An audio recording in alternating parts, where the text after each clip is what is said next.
स्वागत गर्छु। हाम्रो कार्यक्रम धेरै लामो छैन। कार्यक्रमको सन्दर्भ भन्नुपर्दाखेरि अहिले नेपालबाट भ्रमणको क्रममा आइपुग्नुभएका साहित्यकार उषा शेरचनज्यू यहाँ उपस्थित हुनुहुन्छ। उहाँको हालै प्रकाशित भएको एउटा पुस्तक विमोचन गर्ने पनि सन्दर्भ छ। त्यस्तै अहिले संयोगवश हामी कहाँ कर्ण साक्य, आरके शर्मा, सन्तोष पन्त पनि भ्रमणको क्रममा आइपुग्नु भएको छ। उहाँहरूसँग पनि भेटघाटको जमर्को तथा भर्खरै नेपालमा यो सबभन्दा लामो टेलिभिजन टक सोमा गिनेस बुकमा रेकर्ड राख्न सफल हाम्रा मित्र रवि लामिछानेज्यू पनि यहाँ हुनुहुन्छ। यो सबैजनाको सन्दर्भलाई लिएर हामीले यो कार्यक्रम आयोजना गरेका हौँ र यो कार्यक्रमको प्रमुख आतिथ्यता नेपाल ग्लोबल सर्भिसेसले गरेको हो। र यसो भन्दै अब म कार्यक्रमलाई अगाडि बढाउन चाहन्छु। म आजको कार्यक्रमको प्रमुख आतिथ्यता ग्रहण गर्न नेपाली राजदूत डाक्टर शङ्कर प्रसाद शर्माज्यूलाई हार्दिक अनुरोध गर्छु। त्यस्तै आजका कृति विमोचनको लागि उपस्थित हुनुभएका लेखिका उषा शेरचनज्यूलाई पनि म यहाँ व्यासमा निम्त्याउँछु। त्यस्तै कर्ण साक्यज्यूलाई पनि म यहाँ मञ्चमा निम्त्याउँछु। त्यस्तै आरके शर्माज्यूलाई पनि म यहाँ मञ्चमा निम्त्याउँछु। त्यसै गरी सन्तोष पन्तज्यूलाई पनि म मञ्चमा निम्त्याउँछु।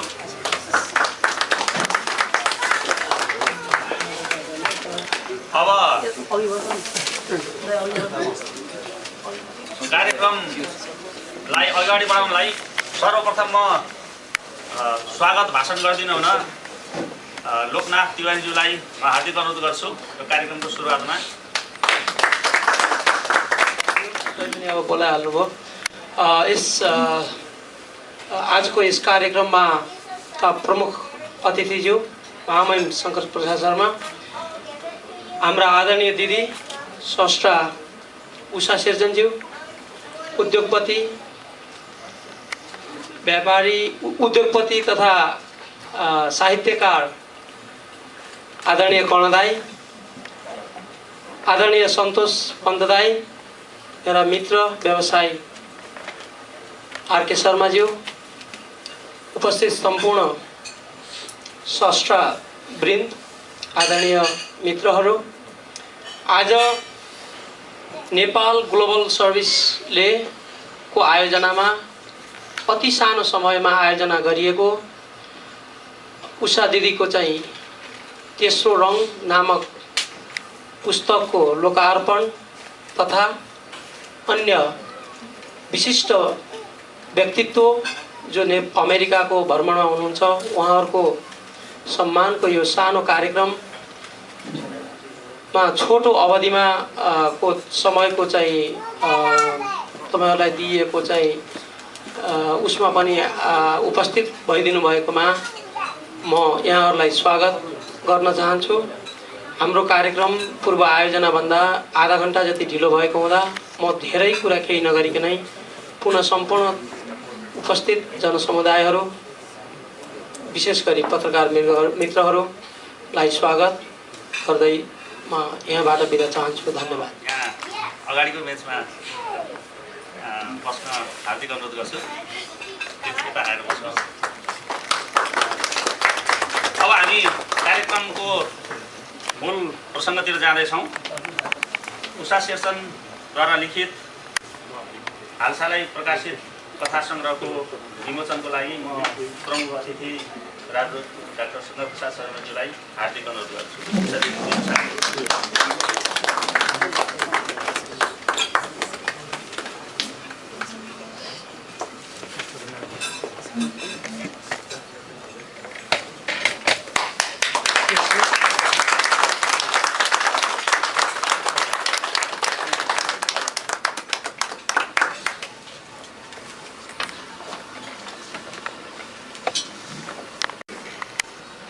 को यो कार्यक्रममा हामीले आजको कार्यक्रमका अतिथिज्यूहरूलाई सम्मान गर्ने पनि कार्यक्रम छ। यस क्रममा खादा उडाएर सम्मानको लागि म गरिदिनु हुन म राजदूत डाक्टर शङ्कर प्रसाद सरज्यूलाई हार्दिक अनुरोध गर्छु। सर्वप्रथम उषा शेरचनज्यू। वाशिङटन डीसीमा स्वागत पनि किताबको लागि एकदम बधाई पनि। कर्ण साक्यज्यू। वाशिङटन डीसीमा बार स्वागत। त्यस्तै आरके शर्माज्यू।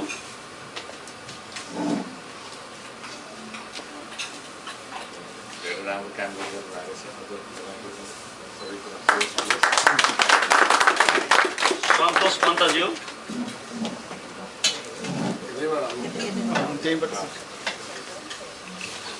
वाशिङटनमा स्वागतै भनौँ है। र रवि लामिछानेज्यू।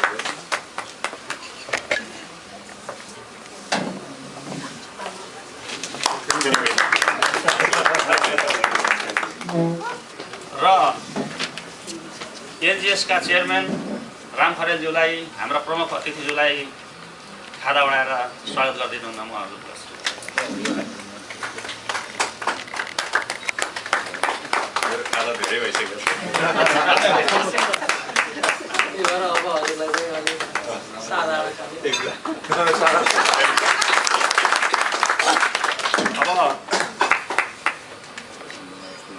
अब यो भर्खरै किताब विमोचन भएको छ। उषा शेरचनज्यू को हुनुहुन्छ भनेर अलिकति परिचय नगरिकन अरू कार्यक्रम अगाडि बनाउँदा त्यति उपयुक्त होला जस्तो लागेन। त्यसकारण चाहिँ छोटोमा म उषा शेरचनज्यूको विषयमा आफ्नो छोटो चिनारी प्रस्तुत गरिदिनु हुन कवि हेमन्त श्रेष्ठज्यूलाई म हार्दिक अनुरोध। आउनुभएका प्रसिद्ध सम्मानित प्रतिभाहरू सन्तोष पन्त, हृदय, उषा दिदी र हाम्रो आरके शर्माज्यू र यहाँ उपस्थित हुनुभएका सम्पूर्ण साहित्य प्रेमी, सङ्गीत प्रेमी, कला प्रेमी, नेपाल प्रेमी मेरा दाजुभाइ दिदीबहिनीहरू। कहिलेकाहीँ गोली आफैतिर फर्किन्छ भन्थ्यो, आज मलाई गोली आफैतिर फर्केको छ। कार्यक्रम मैले चलाउने, उहाँले उषाजीको बारेमा केही बोल्ने भन्ने कुरा चाहिँ हामीले सल्लाह गरेका थियौँ। तर आज यो 495 को ट्राफिकले मलाई यस्तो अल्झाइदियो, आउन सकिनँ। त्यसमाथि समयसम्म आएको थिएँ, त्यहाँ पार्किङ गर्ने ठाउँ पाइनँ। पार्किङ खोज्दा मात्रै चलाइदिएको हुन्छ चलाइदिएको थिएँ। र उहाँको विषयमा गोविन्दजीले नै भन्नुभएको अझ राम्रो हुन्थ्यो। व्यक्तित्व र कृतित्वमाथि मैले धेरै प्रकाश धेरै चाहिँ कहिले पनि मैले व्यक्तित्व र कृतित्वमाथि माइकमा आएर कसैको सम्बन्धमा बोल्ने गरेको छुइनँ। त्यसमाथि बिना तयारी, बिना अभ्यास यो गर्न मुस्किल पर्छ होला। तर पनि म संक्षेपमा उहाँको विस्तृत रूपमा त म गोविन्दजीलाई नै जिम्मा दिन्छु, बताउँदै जानु होला। तपाईँले घोषणा गर्दाखेरि बेला बेला मैले छुट्याएको कुराहरू बोलिदिँदै गर्नु होला। तर म संक्षेपमा के भन्छु भनेदेखि उषा दिदी, उषा शेरचन र म गोविन्दजी हामी धेरै साल अगाडि भनौँ 2032-33 सालदेखि साहित्य लेखनमा सिकारुको रूपमा हामी अगाडि बढ्दै गएका हौँ। र जति पनि नेपालमा कार्यक्रमहरू भयो हामी सँगसँगै नै कार्यक्रममा हिँड्थ्यौँ। साहित्यको यात्रामा अगाडि बढ्दाखेरि के कस्ता दुःख सुखहरू भोग्न पाइन्छ भन्ने कुराहरू त्यो चाहिँ हामी सँगसँगै उषाजी र हामीले सँगसँगै त्यो भोग्ने मौका पाएका छौँ। करणदाई हुनुहुन्छ, सायद उहाँले तपाईँलाई धेरै भेट नभएको बिर्सी पनि सक्नु होला। हामीले एउटा संस्था खोलेका थियौँ साहित्यिक पत्रकार सङ्घ भन्ने। त्यो सङ्घलाई उहाँले अगाडि बढाउनको निम्ति, कार्यक्रमहरूको निम्ति यस्तै किसिमको जमघटहरू आयोजना गर्नको निम्ति हामीले उहाँले काठमाडौँ गेस्ट हाउसमा स्थान दिनुहुन्थ्यो र हामी गर्थ्यौँ। र त्यस्ताका गोविन्दजी, उषाजी हामीसँग नै यसरी लाग्थ्यौँ। उहाँ हाम्रो व्यक्तित्वको कुराहरूमा गर्दाखेरि धेरै नजिकबाट उठबस गर्ने मौका पाएको। म प्रज्ञा प्रतिष्ठानमा थिएँ। प्रज्ञा प्रतिष्ठानमा हुँदाखेरि प्रज्ञा प्रतिष्ठानले आयोजना गरेका कविगोष्ठीहरू कहिले त्यो पाल्पामा हुन्थ्यो, कहिले पोखरामा हुन्थ्यो, कहिले तानसेनमा हुन्थ्यो। हामी सँगसँगै धेरै नै हामीले यात्रा गरेका छौँ र उहाँको जीवनसँग जसरी गोविन्दजीले भने नजिकबाट मैले अनुभूत गर्ने मौका पाएका छु। त्यस्तै गरेर उहाँको लेखनमा पनि मैले एकदमै नजिकबाट भनौँ न, अहिले त धेरै भयो तर उहाँका धेरै कविताहरू मलाई कण्ठ हुन्थ्यो।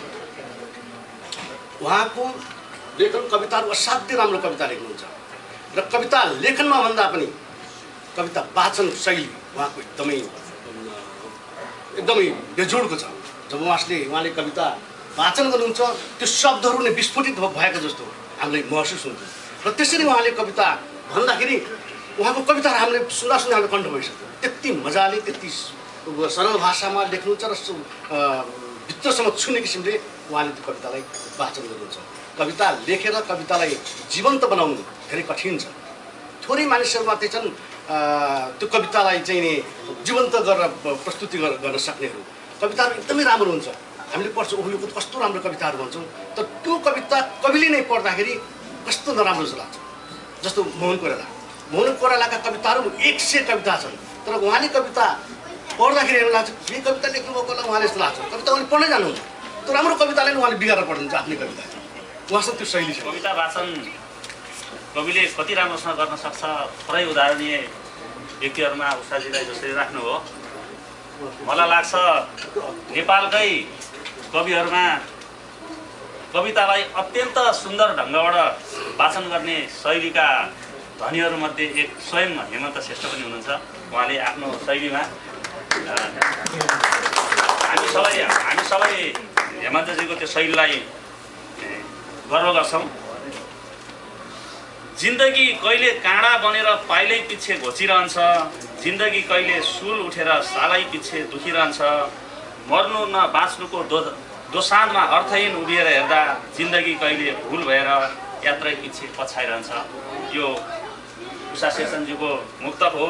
अक्षरहरूका शिविरबाट भन्ने उहाँको पहिलो कृति यो मुक्तक सङ्ग्रह हो र वास्तवमा भन्यो भनेदेखि उषा दिदीको साहित्यको सुरुवातका सिर्जनाहरू मुक्तकहरू नै थिए र मलाई सम्झना छ 2036 सालमा निर्दल या बहुदलको लागि जनमत सङ्ग्रह घोषणा भएपछि भएको पहिलो नेपालको साहित्यको इतिहासमै सडक कविता क्रान्तिमा बहुदलको पक्षमा कविता पढ्दै पोखरा पुग्दाखेरि मैले भेटेको उषा शेरचन र आजको उषा शेरचनको बिच निकै लामो समयको अन्तराल छ र वास्तवमा भन्ने हो भनेदेखि यो लामो अन्तरालको बिच अब उहाँ चिन्नै नसक्ने हुनुभएको छ। वास्तवमा उहाँ चाहिँ 1/4 जस्तो हुनुहुन्थ्यो जस्तो लाग्छ त्यो मैले भेट्दाखेरि। र रमाइलो कुरो के छ भनेदेखि पोखराको पानी नरुचेर म साह्रै बिरामी परेको थिएँ र पहिलो भेटको सम्झना यति अमिर छ कि उहाँले पोखरामा जीवन जल खुवाइकन मलाई चाहिँ सेवा गर्नुभएको थियो एउटा दिदीको नाताले। त्यो क्षण पनि म अझै सम्झिन्छु। र यो बिचमा सृजनात्मक हिसाबले पनि उहाँले निकै फड्को मार्नु भएको छ। मुक्तकोबाट कविता हुँदै अब अहिले गद्यको कथा क्षेत्रमा आइपुग्नु भएको छ। यो पनि उहाँको रचनाको विस्तार, उहाँको एउटा चाहिँ आफ्नो रचनाको आयतनको विस्तार हो। अब म धेरै कुरा नभनिकन अब म आजका समारोहका प्रमुख अतिथि जो अत्यन्त नेपाली समाजमा भिज्नुभएका अत्यन्त लोकप्रिय राजदूत हुनुहुन्छ र हामीले गरेको निम्तोलाई उहाँले आफ्नो अरू कामलाई अलिकति पछि सारेर पनि यहाँ आउनलाई मन्जुर हुनुभयो। उहाँ उपस्थित हुनुहुन्छ। उहाँ सायद छिटै पनि जान सक्नुहुन्छ। त्यसकारण चाहिँ उहाँलाई आफ्नो मन्तव्य छोटो त भन्नै पर्दैन। उहाँले आफ्नो समयअनुसार उहाँको आफ्नो मन्तव्य व्यक्त गर्नुहुन म हार्दिक सभामा विशिष्ट अतिथिहरूको रूपमा आउनुभएका हाम्रो उषाजी, कर्णदाई, सन्तोष पन्तज्यू र आरकेजी। अब उहाँहरूको बारेमा धेरै भन्नु परेन। आरकेजीलाई पनि मैले हालसालै चिन्ने मौका पाएँ। उहाँ एकदमै सफल व्यवसायी हुनुहुँदो रहेछ र टेक्नोलोजिकल्ली पनि धेरै कम्पिटेन्ट कामहरू गरिरहनु भएको रहेछ। उहाँलाई मैले नेपालमा पनि आएर काम गर्नुहोस् भनेर निन्दा पनि दिएको छु। पर्सनल्ली पनि एम्बेसीको तर्फबाट पनि एज एन एम्बेसडर पनि। बट एनिवे उहाँहरू सबैलाई आज एम्बेसीको तर्फबाट वासिङटन डिसी एरियामा स्वागत गर्न पाउँदा मलाई पनि एकदमै खुसी लागेको छ। हुन त वासिङटन डिसीमा साँच्चीकै भन्ने हो भने धेरै कार्यक्रमहरू चाहिँ अहिले खास गरी यो 2 वर्षमा साहित्यिक कार्यक्रमहरू चाहिँ निकै बढ्न पनि लाग्छ। त्यो उहाँहरूलाई सुनाउन पाउँदा मलाई पनि खुसी लाग्छ। त्यो मात्रै होइन, उहाँहरूले अब धेरै खास गरी हाम्रो यहाँ होमनाथजी हुनुहुन्छ, प्रकाश नेपालजीहरू हुनुहुन्छ, उहाँहरूले धेरै किताबहरू यहाँ बाहिर बसेर पनि प्रकाशित गर्नु भएको छ। यहाँ बस्दा बस्दै पनि नेपाली थुप्रै किताबहरूको विमोचन गर्ने मलाई सौभाग्य मिलेको छ। आज त्यसै कन्टेक्स्टमा हाम्रो उषाजीको तेस्रो रङ उहाँ चाहिँ नेपालदेखि आएर यहाँ मैले पनि विमोचन गर्न पाउँदा मलाई अत्यन्त खुसी लागेको छ। त्यो 1-2वटा च्याप्टर मैले पढि पनि सकेँ, अत्यन्त राम्रो पनि लाग्यो मलाई। हुन त मैले कविता चाहिँ त्यति लेखेको थिएन, तर आज मलाई एकजना साथीले एउटा डायरी छोडेर जानुभएको थियो, नेपाली साथीले। त्यहाँले चाहिँ जीवनको यात्रा लेख्नु पर्यो भनेर, अनि साँच्चै भन्ने हो भने आज लेखेर पनि आएको थिएँ, झन्डै कवितै जस्तो भएछ पहिलोचोटि। बडै नि यो बस्दा बस्दा म पनि कवि नै हुन्छु। एकचोटि अब यो भनौँ न कन्टेक्स्चुअल कुरो हो भन्नु पर्यो। अब मेरो सचिव पनि भन्नु पर्यो, म योजना आएँ भन्दा वान अफ द सेक्रेटरिज। अनि धेरैजना हुनुहुन्थ्यो, कसैलाई काम पुगेको थिएन, अथवा त्यस्तै अवस्था परेको थियो। अनि उहाँहरू त कवि बन्न थाल्नुभएछ, हार्मोनियम सिक्न थाल्नुभएछ। त्यस कारणले कहिलेकाहीँ यस्तो वातावरणले पनि मान्छेलाई अलिकति चेन्ज चाहिँ गराउँदो रहेछ।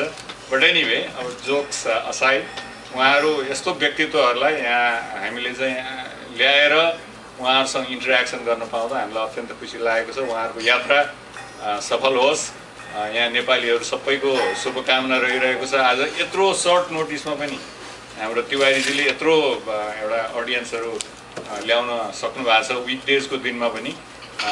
त्यो देखेर मलाई पनि खुसी लागेको छ। र मेरो पनि अर्को कार्यक्रम भएको कारणले मलाई आज अलिकति छिट्टै जानु छ। अब यो यहाँको हाम्रो साहित्यिक कुराहरू गर्दा त मलाई गोविन्दजी, हाम्रो हेमन्तजी, बसन्तजी उहाँहरूले धेरै कुराहरू गर्नुहुन्छ होला, तर नेपालका प्रतिष्ठित व्यक्तित्वहरू यहाँ आएर उहाँहरूको कन्ट्रिब्युसन कन्टिन्यू गरेर खास गरी नेपालको साहित्य, सङ्गीत, कला इत्यादिमा अत्यन्त राम्रो उहाँहरूले एक्टिभिटिज यहाँ गर्नुभएको छ। जस्तो उदाहरणको लागि म यहाँ स्टुडेन्ट हुँदाखेरि चाहिँ हामीले नेपाली नाच्ने अथवा गाउने मान्छे खोज्नलाई हामी आफै जानुपर्ने अवस्था थियो, किनभने कोही त्यस्तो ट्यालेन्ट भएको मान्छे नै थिएन। अनि हामीले पार्टिसिपेसन गर्नु पर्यो कुनै युनिभर्सिटीको प्रोग्राममा भने एउटा आइटम खोज्नलाई पनि हामीले आफैले सिकेर गर्नुपर्ने अवस्था थियो।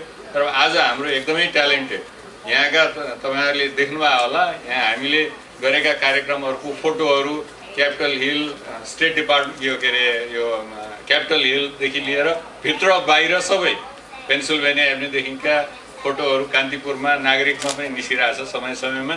अत्यन्त राम्रो क्वालिटीको कामहरू भएको छ, भाषा, साहित्य, सङ्गीत। त्यस कारण नेपालीहरूको यो प्रति यहाँ बस्नुभएको नेपालीहरूको अत्यन्त ठुलो प्रेम छ। अब तपाईँहरूले यसमा उहाँहरूलाई अलिकति मद्दत पनि गरिदिनुपर्छ, कसरी यसलाई चाहिँ अझ प्रमोट गर्न सकिन्छ, कसरी यसलाई अझ बढी यो लिङ्केज डेभलप गराउन सकिन्छ नेपालबाट भन्ने कुराहरू पनि पक्का पनि यहाँहरूबाट केही हुन्छ जस्तो मलाई लाग्छ। हामीले पनि अब यो एरियामा केही सहयोग गर्नुपर्ने छ भने हामी जहिले पनि तयार छौँ। पुलको काम गर्न, सहयोग गर्न, प्रवर्धन गर्न हामी जहिले पनि तयार छौँ। यति भन्दै बिदा हुन्छु। बाल कवि लोकेश ढकाललाई 12 वर्षको हो अनि मैले आज चाहिँ एउटा पोएम पढ्दैछु। ह्याप्पी मदर्स डेको हो, मेरो मामीलाई मदर्स डेमा लेखेँ। अब सुरु गरौँ न, तपाईँहरूलाई आशा होला यो पोएमको। Thank you for being there for me. You are the air that I breathe. You had many chances to leave, but you didn't. You stuck with me during the hard times. I'm so happy that you are mine. Because of you, my life is fine. You were there for me during the snow and rain. You even stayed during the pain. You're the best person I know. I love it when your love for me shows. You were there when You were there when I had a frown. You were there when I had a frown. You were there when it turned upside down. You made me happy when I cried. You gave me a roof over my head. Those many times you tucked me in bed. Because of you, I'm not on the streets. You kept me cool during the heat. You gave me shoes for my feet. You gave me everything I got, and both of us know that is a lot. Even though all the times I did wrong, you stuck by me all this long. I am happy today because this special day is in the month of May. Happy Mother's Day. भावनाहरू अभिव्यक्त गर्दिनु हुन भर्खरै longest talk सोमा Guinness बुकमा नाम लेखाउन सफल हाम्रा मित्र रवि लामिछानेज्यूलाई आफ्नो केही उद्गार व्यक्त गर्नु आधैमा लिनुपर्ला जस्तो लाग्यो मलाई सजिलो जस्तो लाग्यो धेरै धेरै धन्यवाद भर्खरै निस्किसक्नुभएका प्रमुख अतिथिज्यूलाई पनि सम्बोधन गर्दै यहाँ मञ्चमा उपस्थित रहनुभएका विशेष गरेर आजको हिरोइन भन्नुपर्छ तपाईँलाई अब किनभने आजको समारोह तपाईँको the day is yours so Usha Sherchan दिदी तपाईँलाई अनि नेपाली कलाकारिता क्षेत्रमा एउटा विशिष्ट योगदान दिएर नेपाली हास्यव्यङ्ग्य क्षेत्र मात्र होइन सम्पूर्ण कलाकारिता क्षेत्रमा एउटा विशिष्ट योगदान पुर्याइसक्नुभएका सायद हामीले सोच्नुभन्दा अगाडि नै एउटा ठुलो कीर्तिमान विभिन्न अभिनयको कीर्तिमान राख्न सफल जतिखेर यस्ता विस्तृत कीर्तिमान गरिनुपर्छ दर्ता गरिनुपर्छ भन्ने किसिमको सोचहरू पनि विकास नहुँदाखेरि पनि नेपाली कलाकारिता क्षेत्रलाई त्यति ठुलो योगदान दिनुहुने एउटा वरिष्ठ व्यक्तित्व आदरणीय भाइ सन्तोष पन्तज्यू र समाजसेवी लेखक र धेरै मानिसका प्रेरणाका स्रोत र म आफ्नै पनि मेरो पनि प्रेरणाका स्रोत बन्नुभएका र धेरै नेपालीलाई नेपाललाई माया गर्न सिकाउनुभएका अनि परिश्रमी बन्न सिकाउनुहुने र त्यसै गरी साहित्यमा पनि अहिले धेरै ठुलो दखल राखिसक्नुभएका आफ्नो पुस्तकको लोकप्रियता मार्फत आदरणीय कर्ण साकेज्यू र शर्माजी जसले चाहिँ विदेशमा बसेर खाडी क्षेत्रमा बसेर नेपाली एउटा व्यवसायीलाई प्रतिनिधित्व गर्दै नेपालीहरूले एउटा उन्नति गर्न सक्ने नेपालीहरूमा आफूलाई अझ एउटा अग्रस्थानमा राख्न सफल हुनुभएका साथी र यहाँ उपस्थित रहनुभएका विभिन्न क्षेत्रका विज्ञ महानुभावहरू विभिन्न सङ्घ संस्थालाई प्रतिनिधित्व गर्दै आउनुभएका त्यससँग सम्बन्धित महानुभावहरू पत्रकार मित्रहरू र यो समाजका विशिष्ट महानुभावहरू विशेष गरेर साहित्यसँग सम्बन्धित यो कार्यक्रममा म पनि साहित्यका कुनै विधाभित्र पर्छ भने आफ्नो विधालाई कता कता साहित्यसँग अलिकति कहीँ न कहीँ जोडिएको विधा भन्न पनि रुचाउँछु र कार्यक्रम सञ्चालनका अलावा म पनि गीत लेखिटोपल्ने भन्छ लेखिटोपल्ने मान्छे म पर्दछु र विशेष गरेर साहित्यको विधासँग एउटा पारखीका हिसाबले मेरो पनि घनिष्ठता रहेकै छ त्यस अर्थमा यो मञ्चलाई मैले सान्दर्भिकै माने गोविन्दजीले दिनुभएको यो अवसरलाई मैले सान्दर्भिक नै माने र म यसको लागि यो अवसरको लागि धेरै धेरै धन्यवाद दिन चाहन्छु हुन त मैले बोले भने त्यो लामो हुन्छ मलाई छोटो बोल्नुहोस् है भन्नु मिल्दैन तपाईँहरूले किनभने मेरो रेकर्डै सम्बन्ध लामो बोल्ने भएको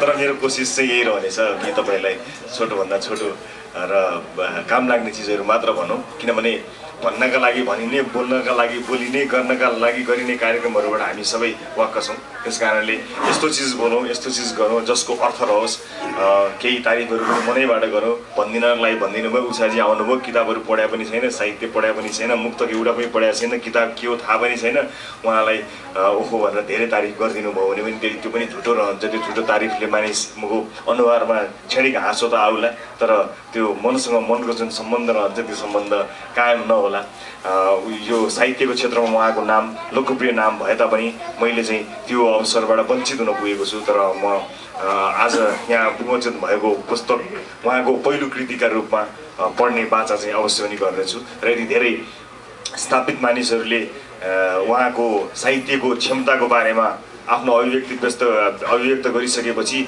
उहाँको क्षमताको बारेमा शङ्का गर्नु पर्ने कुनै ठाउँै रहेन अवश्य पनि उहाँ एउटा अब्बल श्रेणीको लेखिका अथवा साहित्यकार हुनुहुन्छ भन्ने कुरामा हामी सबैलाई विश्वास छ होला भन्ने सोचेको छु र मलाई पनि यसमा विश्वास लागेको छ र यो पुस्तकको सफलताको पनि कामना गर्न चाहन्छु विशेष गरेर आजभोलि पुस्तकहरू पढिने तरिकाहरू परिवर्तन भएको हुनाले हामीले समय सापेक्ष बनाउँदै जानुपर्छ भन्ने सिलसिलामा मैले आदरणीय कर्ण दाइलाई पनि यही सल्लाह दिएको छु र म उहाँलाई सहयोग गर्नको लागि पनि आफ्नो तत्परता देखाएको छु अनलाइनमा पनि पढ्न सकिने अमेजनमा पनि किताबहरू राख्न सकियोस् किन्न सकियोस् त्यस्ता प्रविधिहरूलाई पनि अगाडि बढाउँदै जानुभयो भने हामी प्रविधिसँग पनि साथमा साथ मिलाउँदै गयौँ भने अझ बढी त्यसको रिडरसिप बढ्छ त्यसलाई पढ्ने मानिसहरूको सङ्ख्या बढ्नेछ र यो साहित्य क्षेत्रले अझ बढी प्रगतिको फड्को मार्न सफल हुनेछ त्यस कारणले त्यसमा पनि ध्यान दिनुहुन म अनुरोध गर्न चाहन्छु र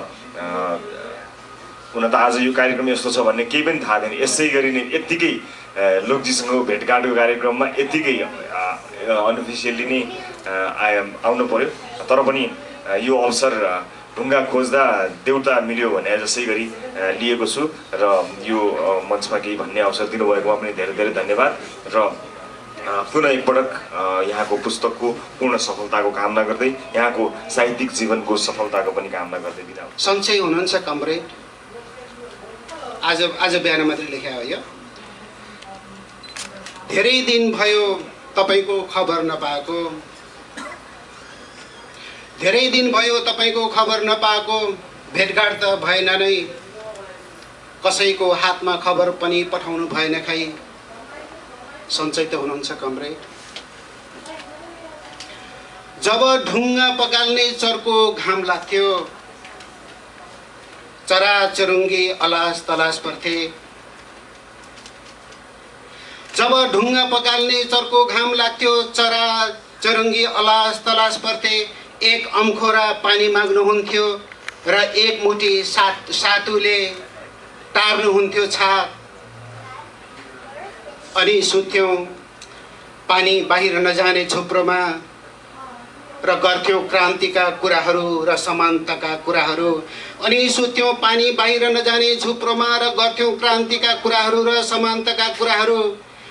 अनि बिस्तारै निदाउन खोज्थ्यौँ सिपाहीहरूको त्रासभित्र, अनि बिस्तारै निदाउन खोज्थ्यौँ सिपाहीहरूको त्रासभित्र। हो कति गाह्रो थियो त्यो जिन्दगी, हो कति गाह्रो थियो त्यो जिन्दगी। सजिलो त हामीलाई पनि कहाँ थियो र कमरेड?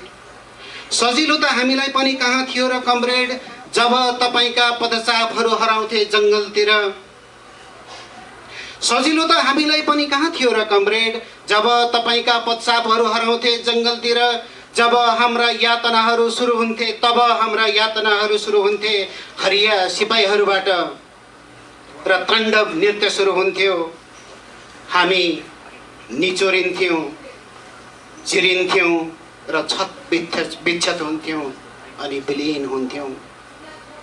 भइगयो छोडौँ यी कुराहरू पनि। धेरै दिन भयो तपाईलाई नदेखेको, धेरै दिन भयो तपाईलाई नभेटेको, धेरै दिन भयो तपाईलाई नदेखेको, धेरै दिन भयो तपाईलाई नभेटेको। बहिरे लाटो पनि मर्यो, गाउँका धेरै मरे। बहिरे मर्यो, लाटो मर्यो, गाउँका धेरै मरे। पछि सुने अरू पनि धेरै मरे। मैले कति बुझिन खोइ किन मरे, मैले कति बुझिन खोइ किन मरे।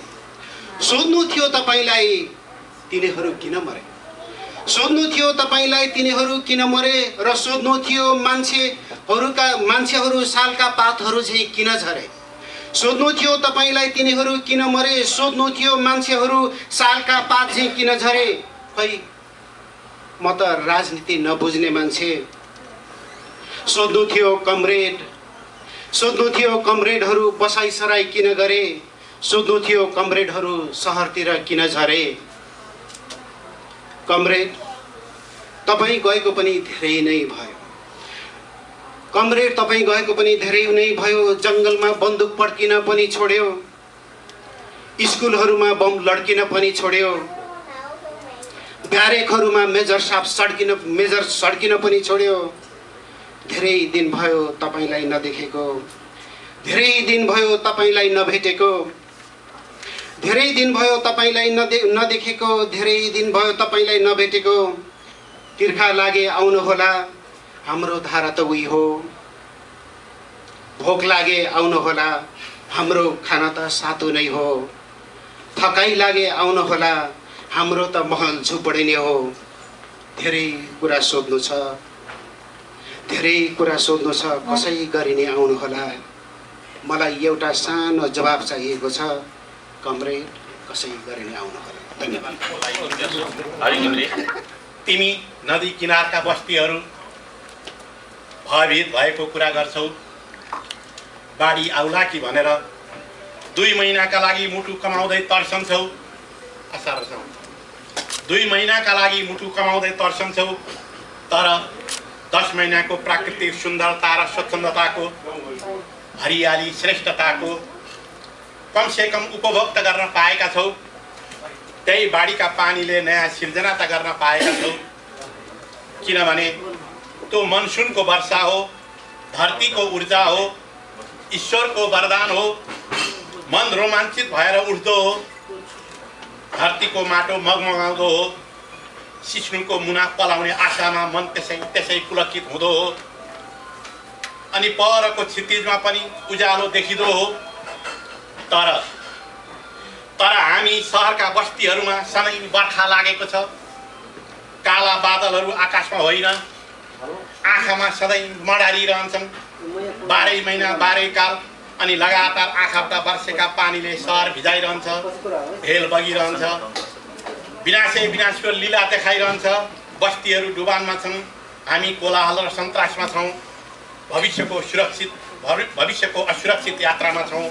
हत्या, लुट, आतङ्क र अशान्तिको सुनामीको बाढीमा बाँचेका छौँ। हत्या, लुट, आतङ्क र अशान्तिको सुनामीको बाढीमा बाँचेका छौँ। धन्यवाद। चार समुद्र पारदेखि तपाईहरु त धेरै पहिला नै आउनुभएको। म धेरै टाढा आएर एउटा हाम्रो नेपाली समाजप्रति मेरो एउटा चिनजान गराउने मौका राखिदिनु हुनुभएको यो कार्यक्रमको आयोजक, साथै यस कार्यक्रमको अध्यक्ष श्री महामहिम डाक्टर शङ्कर शर्माज्यू र आजको मेरो सिनियर आदरणीय श्री उषा शेरचन र मेरो अति मनदेखि नै व्यक्तित्व र उहाँको फ्लोअप गर्न मन पार्ने मैले सानैदेखि नै हाम्रो कर्ण साक्यज्यू र हाम्रो समाजमा भएको विभिन्न नराम्रो कुराहरूलाई यस्तो गर्नु हुँदैन है भनेर व्यङ्ग्यात्मक पाराले देशको विकासको लागि धेरै नै सहयोग गरिरहनु भएको हाम्रो आदरणीय दाजु श्री सन्तोष पन्तज्यूलाई मैले आजको यो कार्यक्रम उहाँहरूको अघि र सबै सम्पूर्ण देश छोडेर यति टाढा आएर आफ्नो व्यस्तताको समय दिएर पनि उपस्थित हुनुभएको सम्पूर्ण साथीभाइहरूलाई हार्दिक स्वागत तथा अभिवादन टक्राउन चाहन्छु। र म खास के भन्न चाहन्छु भन्दा मेरो एउटा विधा आज उहाँको एउटा कविताको नै ऊ भएको हुनाले र हामीहरूको एउटा च्याप्टर ट्र्याकै अलग पर्ने भयो। किन भन्दा म साहित्यसँग सम्बन्धित होइन। हुन त साहित्य पनि साहित्यबाट उजगार गरे पनि एउटा मान्छेलाई मनमा लागेको कुरा र कसैले काम गरेर उजगार गर्ला, कसैले चाहिँ प्र्याक्टिकल्ली गर्ला, त्यो आफ्नो ठाउँमा आफ्नो एउटा हो नि त। औँला सबै नै एउटै हो, तर आफ्नो आफ्नो ठाउँको अस्तित्वको कुरा हुन्छ।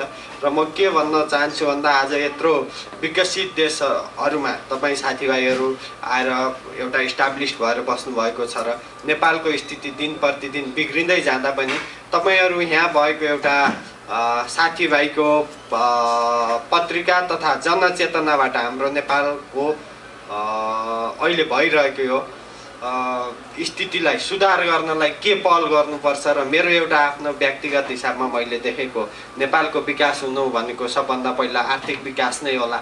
आदर्शवादले त हुँदैन।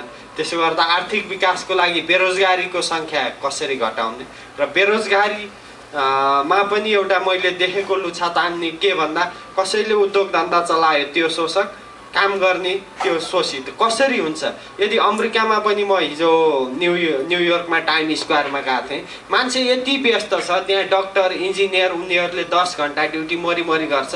यहाँ चाहिँ सञ्चालन गर्ने शोषक नहुने, नेपालमा चाहिँ शोषक हुने किन त? हाम्रो देशको विकास नभएको यही कारणले होला त। यथार्थमा त चाहिने चिज त सबै चाहिन्छ नि। यो संसार चल्नलाई चोर डाका उद्योगपति काम गर्ने काम गराउने सबै नै चाहिन्छ, नभए त संसारै चल्दैन।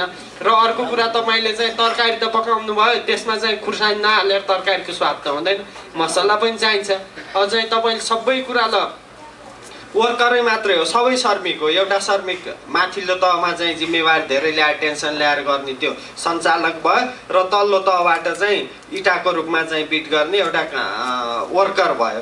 त तपाईँको चाहिँ सञ्चालकै नभइकन वर्कर हुने भने हाम्रो नेपाल चाहिँ अझै पनि ब्याक गियरमा हाल्ने हो र? देशको स्थिति अझै नै ब्याकगियरमा हाल्ने र उसले शोषण गरे यो गर्यो होइन। यो स्थिति भनेको त के भन्दा आज राजनीतिक स्थिति बराबर नभए पनि बेरोजगार नभयौँ, सबैले आफ्नो तर्फबाट बेरोजगार नबसेर कति मेन पावर खेर गइरहेको छ। र नेपालको हाइड्रोको यो आदर्शवाद कुरा सुन्न लागेको पनि म सानो छँदादेखि नै हो। अहिलेसम्म त्यो पानी बगेर गइरहेछ। यदि भारतले मात्रै लिएको भए पनि आजसम्म त पैसा त आउँथ्यो नि, त्यो बगेको पानी तपाईँले नसुन्नु, त्यो भण्डारण गरेर राख्न सक्नु भएको छ न। आज बगेको आजै लस्ट भयो, भोलि बगेको भोलि गयो। त केही सर्टेन टर्ममा चाहिँ हामीहरूले चाहिँ उत्पादनमूलक हिसाबमा फाइदै नभए पनि एउटा सर्भाइभ हिसाबले हाइड्रोहरू चलाउने स्थिति वातावरण सबै तपाईँ हामीले प्रेसर गरेर गएको भए यदि अहिले पनि कुनै देशलाई 15 वर्षलाई ठेक्का दियो भने 15 वर्षपछि त सेक्योर भयो। हाम्रो नेपालले त्यो बिजुली पाउँछ, देशको स्थिति अलिकति माथि जान्छ। अहिले त 25औँ 40औँ वर्षदेखि पानी बगिरहेछ, लोड सेडिङ पनि बढिरहेछ। त्यो पानी न कसैले त्यसको पैसा पाए, न नेपाललाई फाइदा भयो न भारतलाई। नेपालले पनि आदर्शवादको कुरा मात्रै हो, त्यो पानी मात्रै बगाएर त फाइदा छैन। यथार्थमा त हामीहरूलाई रोजीरोटी चाहिएकै छ।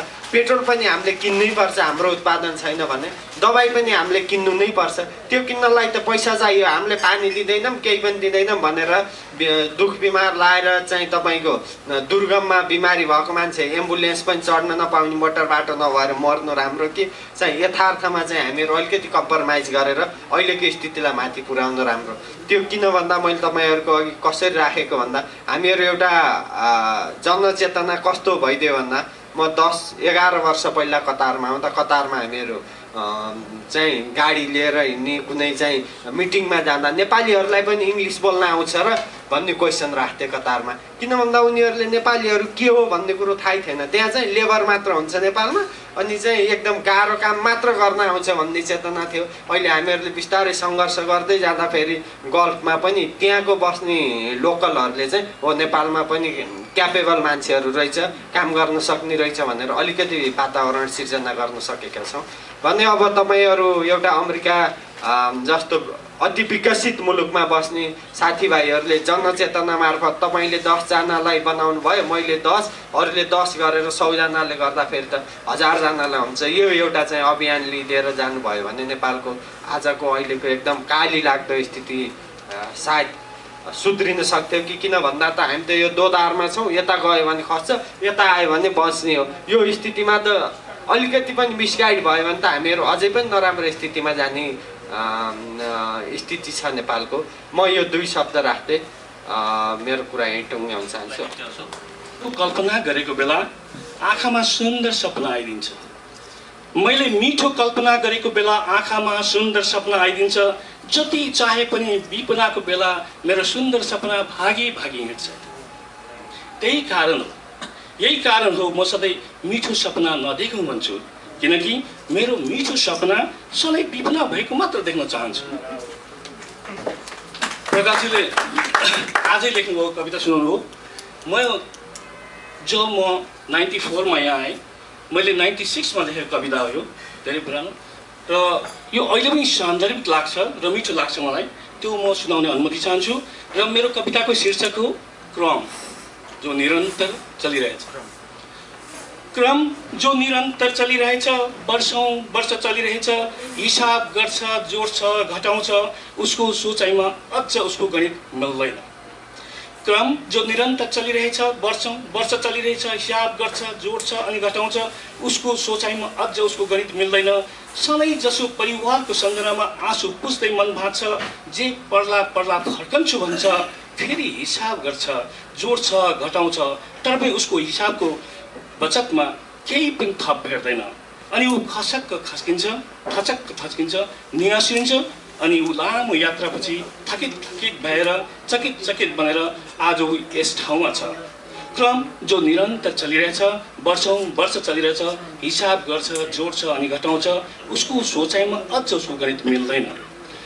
ऊ लामो यात्रापछि थकित भएर चकित बनेर आज ऊ यस ठाउँमा छ। ऊ यहाँ आउनुको थुप्रै कारण छन्, ती सबै केलाउन ऊ मन लागेर पनि चाहँदैन। उसको नचाहनुको पछाडि थुप्रै विगत छन्, त्यसैले ऊ आज यस ठाउँमा छ।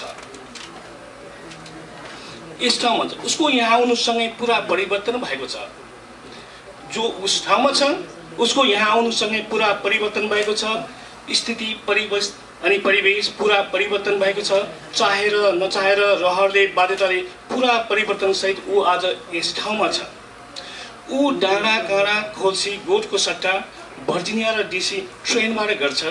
ऊ घाँस दाउरा र खेत जोत्नुको सट्टा ग्रोसरी स्टोरमा ग्रोसरी बेच्छ। दोहोरी र मारुनीको सट्टा साथीभाइसँग कहिलेकाहीँ डिस्को नाच्छ। ऊ हरिश गौचनको सट्टा अब ह्यारिस विल्सन भएको छ। ऊ हरिश गौचनको सट्टा अब ह्यारिस विल्सन बनेको छ।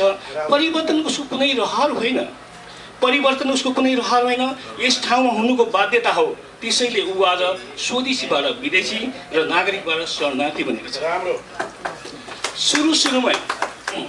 सुरुमा दिउँसो नै ऊ वासिङटन डिसी सहरको बीच सडकमा लुटिएको छ। सुरुमा दिउँसो नै ऊ वासिङटन डिसी सहरको बीच सडकमा लुटिएको छ।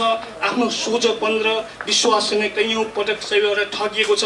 ऊ यहाँ हुनुको कारण कहिलेसम्मलाई हो ऊ अनभिज्ञ छ भविष्यसँग। निश्चित केही केलाउन सक्दैन। थुप्रै वर्ष बिते पनि उसको फर्कने गणित मिलेकै छैन। प्रत्येकपल्ट हिसाब गर्छ, जोड फुटाउ खुब गर्छ। साउको ऋण, ब्याज, भिसा लाउँदाको ऋण, घर जग्गा बन्दगी फुर्काउने, बहिनीको बिहा, अझ थप परिवारलाई कोसेरी, इष्ट मित्र साथीभाइलाई उपहार, फर्कने खर्च आदि आदि। उसको बचतले चाहिने खर्चमा केर्छ, मेट्छ, कटौती गर्छ। छेउटुप्पो केही भेट्दैन। लाचार भएर हिसाब कपी भुइँमा फ्याट्ट फाल्छ। यो उसको हरेक पटकको निरन्तर क्रम हो। यो क्रमको निरन्तरता कहिलेसम्मलाई हो ऊ अनभिज्ञ छ भविष्यसँग। धन्यवाद।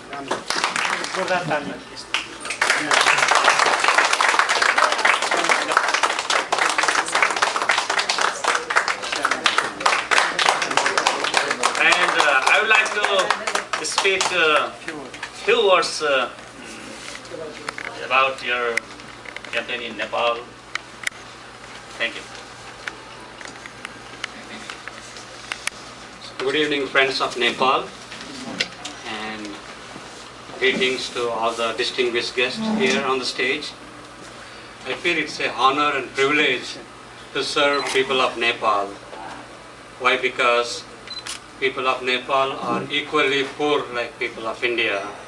Not everybody is wealthy, but there are few who made it to the heights because of their hard work and dedication. Since God blessed us very much, I feel it is our duty to do something for our country. So that is how I have founded Uplift a Child International. I started from India. Right now 2,000 children are going to school because of that. And because of Mr. Lok Tiwari, we have also started Uplift a Child Nepal. Today is a special day actually for Usha Didi, so I'm not going to talk much about this, but if anyone is interested to know what we do, I'll be available after the program and we can talk. And thank you so much for giving me this opportunity. Footpath को हाम्रो खाते जस्तै हामीले नेपालीमा खाते भनौं त्यस्तै अवस्थाबाट गुज्रेर आज अमेरिकाको यो ठाउँमा आइपुगेपछि अहिले आफूले बाल्यकालमा बिहोरेको जस्तै जिन्दगी बिहोर्ने हजारौंको संख्यामा उहाँले जुन एउटा योगदान गर्नु भएको छ र त्यो नेपालसम्म पुगेको छ। यो हामी सबैको लागि एउटा सम्झना लायक कुरा हो। जिन्दगी कहिले सकुनीको चालमा फसिरहन्छ, जिन्दगी कहिले विरहको ज्वालामा दन्किरहन्छ, मर्नु न बाँच्नुको दोसाँधमा अल्झेर जिन्दगी कहिले जुवाको खालमा बितिरहन्छ। यो मुक्तक हो उषा शेरचनज्यूको। अब म आफ्ना छोटा कुराहरू अति छोटो मन्तव्यको लागि म कर्ण साकेज्यूलाई यहाँ निम्त्याउँछु थिएँ। आज सँगै बसेर तपाईँ बस्नु पाएकोमा मलाई गौरव भइरहेको छ। म कुनै साहित्यको विद्यार्थी होइन, म परिबन्धन कङ्ग्रेसले बनाएको लेखक मात्रै हुँ। छोटकरीमा तपाईँहरूलाई भन्छु म कसरी लेखक बने। म पहिले इङ्ग्लिसमा किताब लेख्थेँ, डोल्पो, लुकडाउन नटप भन्ने थुप्रै किताबहरू लेख्थेँ, किनभने म प्रकृति प्रेमी थियो, इन्भाइरोमेन्टलिस्ट थियो। त्यस कारण मेरो पहिलेका सबै किताबहरू वाइल्ड लाइफ सम्बन्धी, नेचर सम्बन्धी थिए। तर नेपालीमा पहिलो किताब मैले जीवनमा कहिले पनि लेख्न बिचारेको गरेकै थिएन र चाहिँ सपनामा पनि देखेको थिएन कि म लेखक बनाउन भनेर। तर परिबन्ध र परिवेशले मलाई लेखक बनायो। 2000 सालको कुरा हो जब मेरो छोरा बस्टन युनिभर्सिटीबाट ग्रेजुएसन गरेर नेपाल फर्के। त्यो बेला माओवादको भयङ्कर ठुलो उतार चढाव थियो। कहिले अब्डक्सन गर्ने, कहिले पैसा माग्ने, कहीँ मान्छे मार्ने, कहिले बम फुट्ने, त्यस्तो प्रक्रिया थियो। हामी आफै पनि डराउँथ्यौँ र भर्खर अमेरिकाबाट ग्रेजुएसन गरेको छोरा आएपछि त ऊ त धेरै डराउनु भइहाल्यो। अनि उसले मलाई भन्यो, ड्याडी म तपाईँहरूको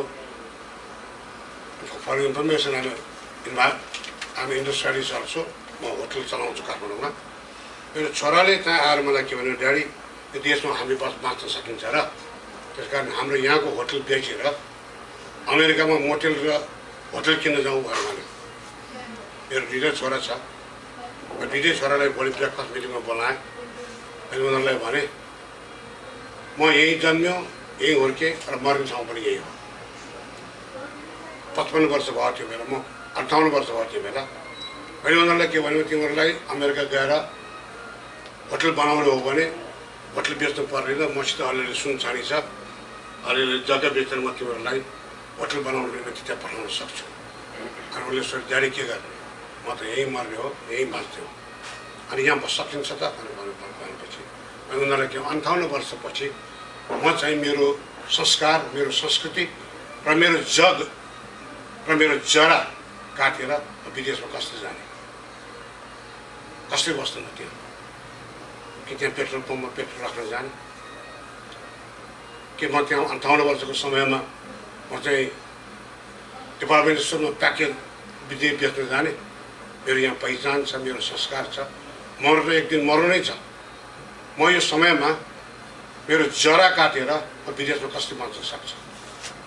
म एउटा चाहिँ बर पिपल भएर बाँचेको मान्छे, मेरो जरा काटेपछि त म मरिहाल्छ नि, सुकेर गइहाल्छ नि। जब मानिस जरा हुँदैन, मैले भने if my root is cut then I will be rootless. When I will be rootless I will be faceless, and when I will be faceless I will be nameless. जुन मान्छेको जरा हुँदैन त्यसको पहिचान हुँदैन, र जब पहिचान हुँदैन त्यसको नाम पनि हुँदैन। भर्खर एउटा कवितामा मैले सुने कि ह्यारीको के ह्याक्सन के राख्नु भनेर। किन राख्नु पर्दैन? किनभने बाँच्नु पर्छ त्यसलाई। अनि बिना नामको बाँचेर पनि जीवन बाँच्ने हो।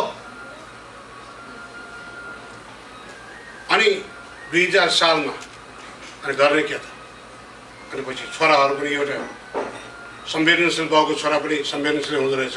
दुईटै छोरा बाहिर गएर त्यसले ड्याडी यहाँ बस्ने, हामी बस्यौँ। अब चाहिँ उद्यमीहरूको के हुन्छ, लोक उद्यमीहरू के हुन्छ, उसको प्यान्टमा सधैँ कमला पस्छ। And always run in his pant, then you are industrialist. र उद्यमीको प्यान्टमा चाहिँ कमला पिट्नु पर्छ, एक्लै ठाउँ बस्न सक्दैन। गर्ने के? देशमा चाहिँ अन्यल अवस्था छ, त्यसले बस्नु भएन। दिमाग चाहिँ एउटा दिमाग पनि एउटा मेसिन जस्तो हुन्छ कि, र मेसिन चाहिँ खिया लाग्यो भने त्यसलाई चाहिँ लुब्रिकेसन राखेर त्यो मेसिनले चलाउन सकिन्छ। जब तपाईँको दिमाग खिया लाग्यो भने त्यो मेसिन अन्त खतम हुन्छ, त्यो चल्दैन त्यो दिमाग। त्यसैले 2 वर्षसम्म केही पनि नगरेको कसले गर्ने भनेर चाहिँ अनि मैले जे होस् गरौँ। व्यापारको सुन चाँदी बेचेर सब मान्छेहरू विदेश पलायन भयो। आफ्नो होटल बन्द गरेर विदेश गयो, व्यापार छोडेर विदेश गयो। हामीले चाहिँ त्यो बेला चाहिँ ल इन्भेस्टमेन्ट गर्ने टाइम यही हो। जमिन सस्तो छ, होटल सस्तो छ, ल गर भनेर छोराछोरी जमिनलाई व्यापारको सुन चाँदी बेचेर होटल बनाइयो। एकमाथि अर्को गरेर 2 वर्षभित्रमा 7 वटा होटल बनाइयो। And I broke the record. आँखा चिम्लेर गऱ्यो, घरले गऱ्यो, सुन बेचियो, चाँदी बेच्यो, अलिअलि भएको हिरा बेच्यो, इँट किन्यो, ढुङ्गा किन्यो, तल्ली किन्यो। बिचमा त त्यो माओवादको प्रब्लम सल्भ भएन। अनि चाहिँ मेरो दिमाग, मेरो मन यति अल्मलियो कि त्यो बेला that time I took even alzopam to sleep. उद्यमी त्यसै बन्दैन। उद्यमीको योगदान राष्ट्रमा कम छैन। I took the risk and I couldn't sleep in the night. I took alzopam to it. खाएँ, बस जेल पनि रात मात्रै। I was shocked, almost emotional breakdown जस्तो भयो। यतिका पैसा जम्मै खर्च गरिसक्यो, सुन चाँदी बेचेर अब इट बेचेर सुन किन्न सक्ने अवस्था थिएन। आइदिए अनि पछि के गर्नु? आफ्नो मलाई त ला म नर्कमा पो पसेको छु। मैले संसार जम्मै नर्कै नर्कबाट देखेँ। किन suddenly I thought my God, यदि नर्कै भयो भने पनि यसलाई स्वर्ग बनाउने काम त मेरो हो नि। मूर्खले स्वर्गले नर्क बनाउँछ र सुर्खले नर्कलाई स्वर्ग बनाउँछ। If I have a capacity, I have to turn this hell into heaven, and I will do it. भएर अनि चाहिँ विचार गरेँ। भोलिपल्ट बिहान उठेँ आजदेखि म नभन्ने शब्द नकाट्छु। यता हेरेँ, यता लेफ्टतिर हेऱ्यो, कालो छ, अँध्यारो छ, जाडो छ, हिंसा छ, सब छ। यो पनि यथार्थ हो। नेपालको यथार्थ यो पनि हो र अहिले पनि छ। त्यो बत्ती छैन, पानी छैन, धुलै धुलो छ, यो यथार्थ हो। तर फेरि यतातिर हेऱ्यो, हिमाल छ, फुल फुलिरहेको छ, बाँच्न छ, खान नपाए भने हाँसिरहेको छ, त्यो पनि यथार्थ हो। अनि मैले सोचेँ अब म यता हेर्दै हेर्दै यतै मात्रै त्यो यथार्थले मलाई सोच भन्ने किताब लेख्न सिकायो। That is the result of my book. त्यो सोच त्यो लेख्ने सिकायो। अनि त्यो सोच लेख्ने बेलामा मलाई शब्दको कुनै ज्ञानै छैन, साहित्यसित कुनै मेरो परिचित नै छैन। के हो शब्द, के हो ज्ञान? बस आफ्नो मनमा जे ल्या केही लेखेँ बोलीचालीको भाषामा। किनभने मलाई साहित्य लेखेर विद्वानहरूलाई त परिवर्तन गर्नु छैन। मलाई विद्वान त आफै विद्वान छ, मैले परिवर्तन गर्नै सक्दिनँ उनीहरूलाई। तर मैले परिवर्तन गर्नु पर्ने ग्रास लेभलको मान्छे। बस I will write book for them. उनीहरू परिवर्तन होस्। कम्प्रिहेन्सिभ, सिम्प्लिसिटी र फ्याक्ट अनि तलातलमा बसेर बस सोच त्यही त्यो परिणाम। पत्री चट्टान झैँ तह तह लागेर बसेका निश्चल विश्वासहरू आज एकाएक लाभाले पगार्न थालेका छन्।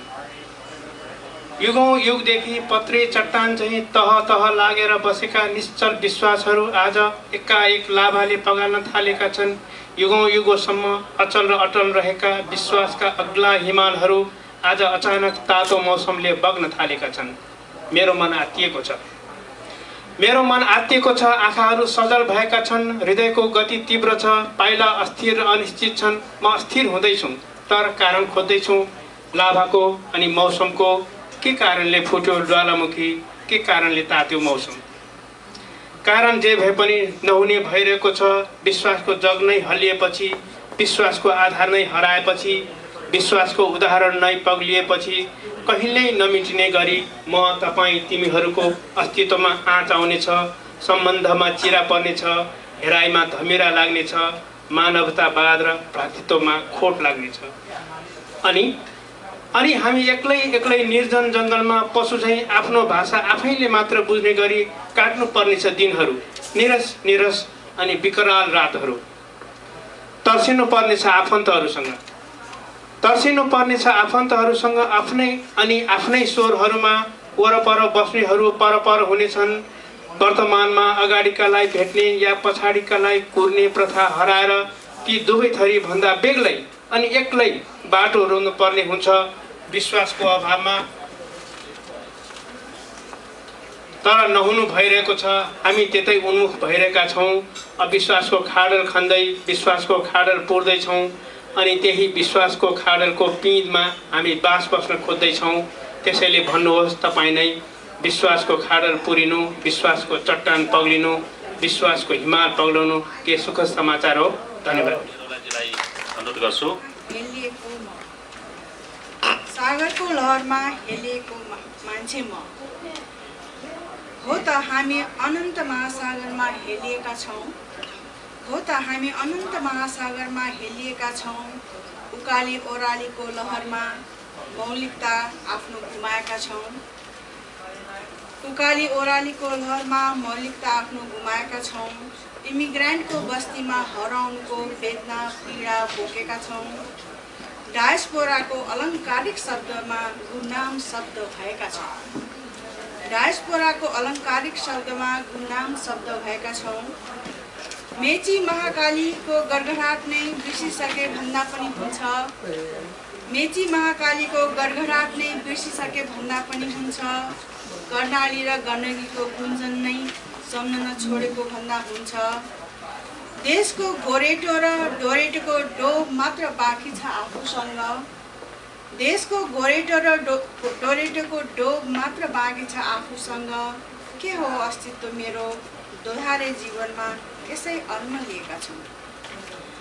मन्दिरको शङ्खनादबाट आरम्भ हुने जीवनको अध्याय, मन्दिरको शङ्खनादबाट आरम्भ हुने जीवनको अध्याय, भलाकुसारीको संवादले प्रारम्भ हुने हाम्रो बिहानी, भलाकुसारीको संवादले प्रारम्भ हुने हाम्रो बिहानी।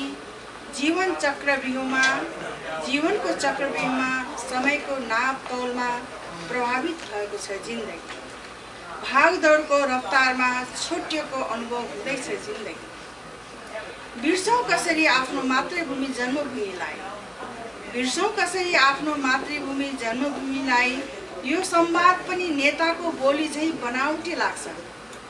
बिर्सौँ कसरी आफ्नो मातृभूमि जन्मभूमिलाई। यो संवाद पनि नेताको बोली झैँ बनावटी लाग्छ।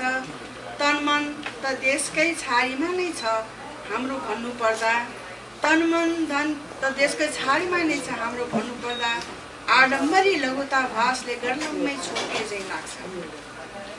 तिता नमिठा अनुभव बोके जीवनको सागरको लहरमा हेलिएको छ। सपनाका केही पाटाहरू बोकी अल्झिएको छ जिन्दगी। एलिस आइल्यान्डमा हराएको मनुवासरी नै, एलिस आइल्यान्डमा हराएको मनुवासरी नै यो पातल नगरीमा कान्तिपुरको मनुवा पनि हराएको छ।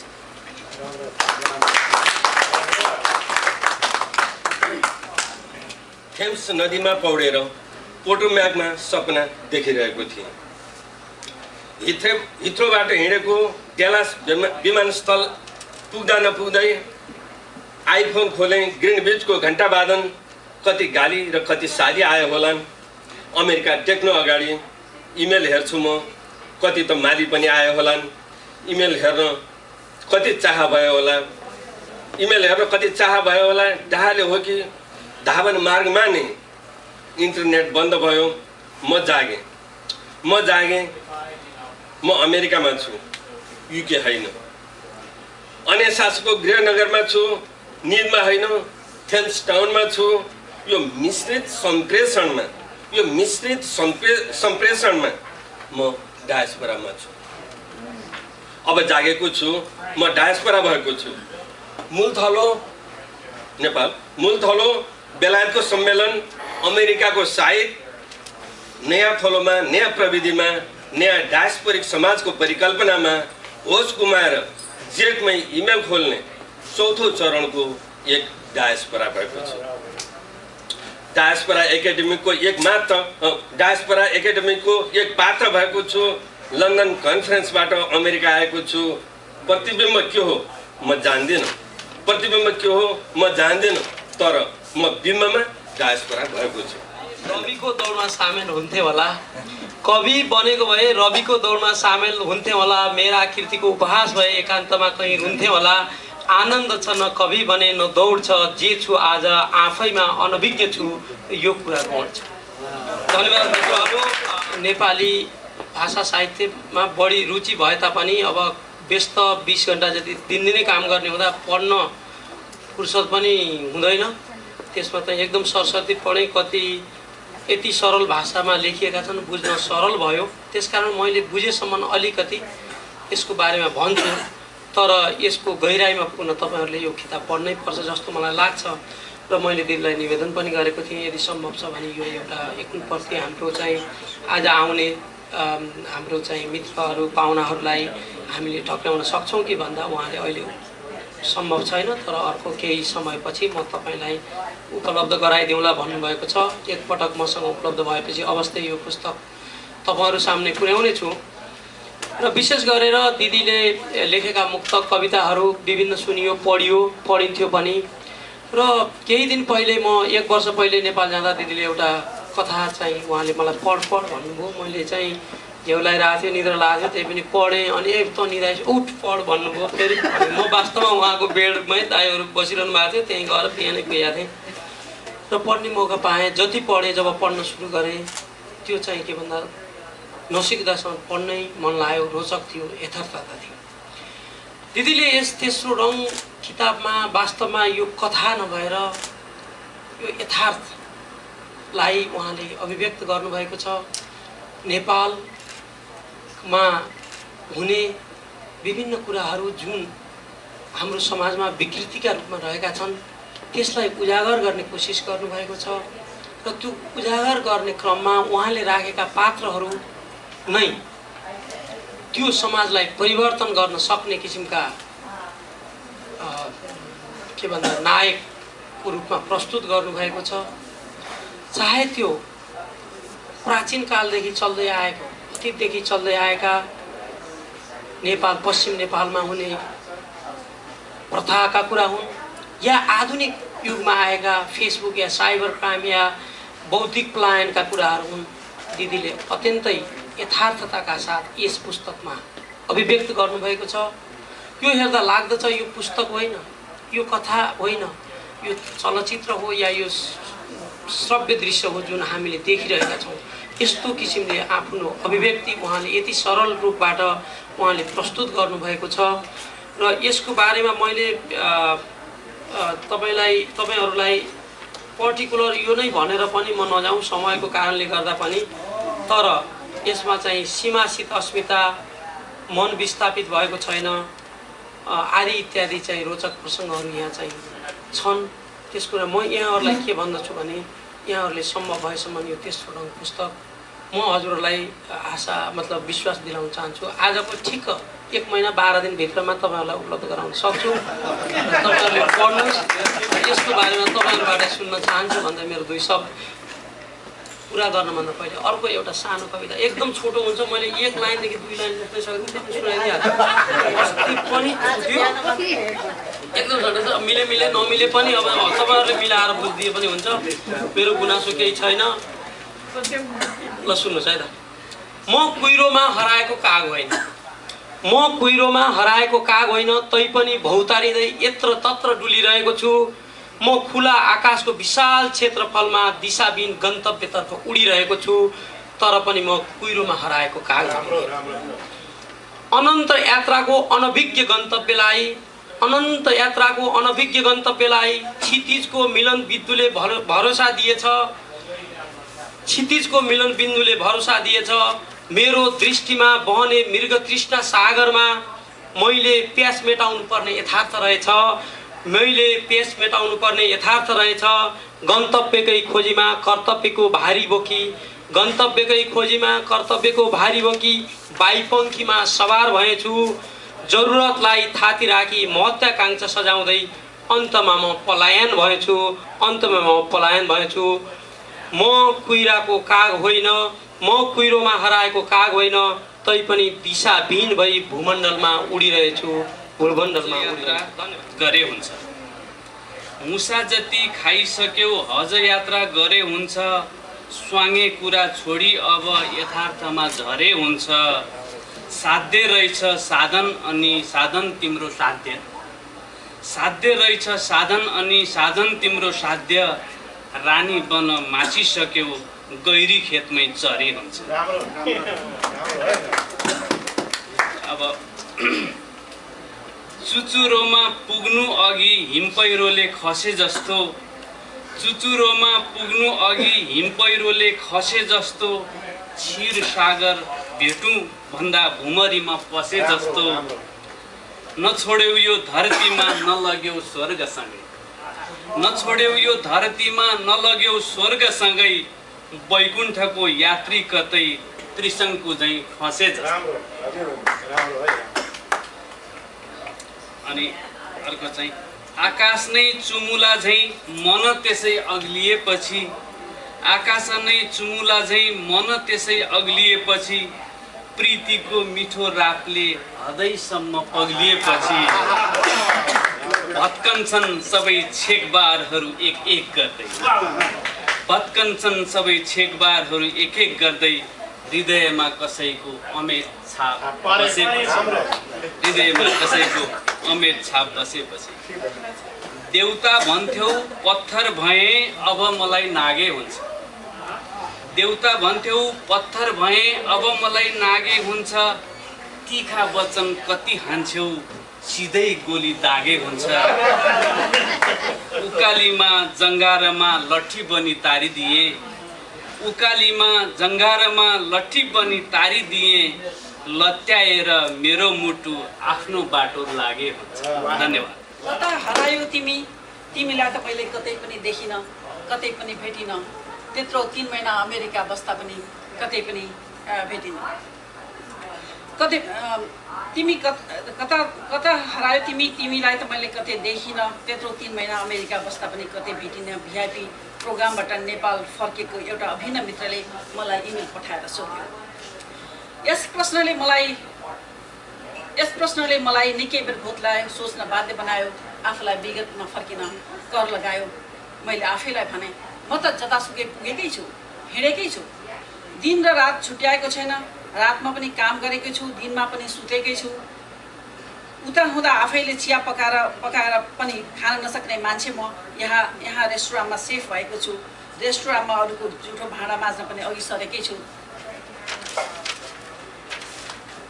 उता हुँदा गाडी चढ्ने मान्छे यहाँ म 12-15 घन्टा ट्याक्सी चलाएको छु पिज्जा पनि डेलिभरी गरेकी छु ग्यास स्टेसनमा पनि काम गरेको छु ग्रोसरी पसलमा पनि काम गरेको छु उता हुँदा आफ्ना नानीहरूलाई हजुरआमा र कान्छीहरूको मद्दतबाट हुर्काएकी म यहाँ अरूको बच्चा स्याहार्ने नानी बनेकी छु बेबी र स्विट हार्टको सम्बोधित हुँदै बारमा पनि काम गरेकी छु नेलमा पनि काम गरेकी छु उता हुँदा अफिसमा पुगेपछि बिएनसित चिया मगाएर राजनीतिको कुरा गर्ने र कर्मचारीभन्दा कार्यकर्ता देखिने महरू टोपी फुकाएर टेबलमा राख्ने र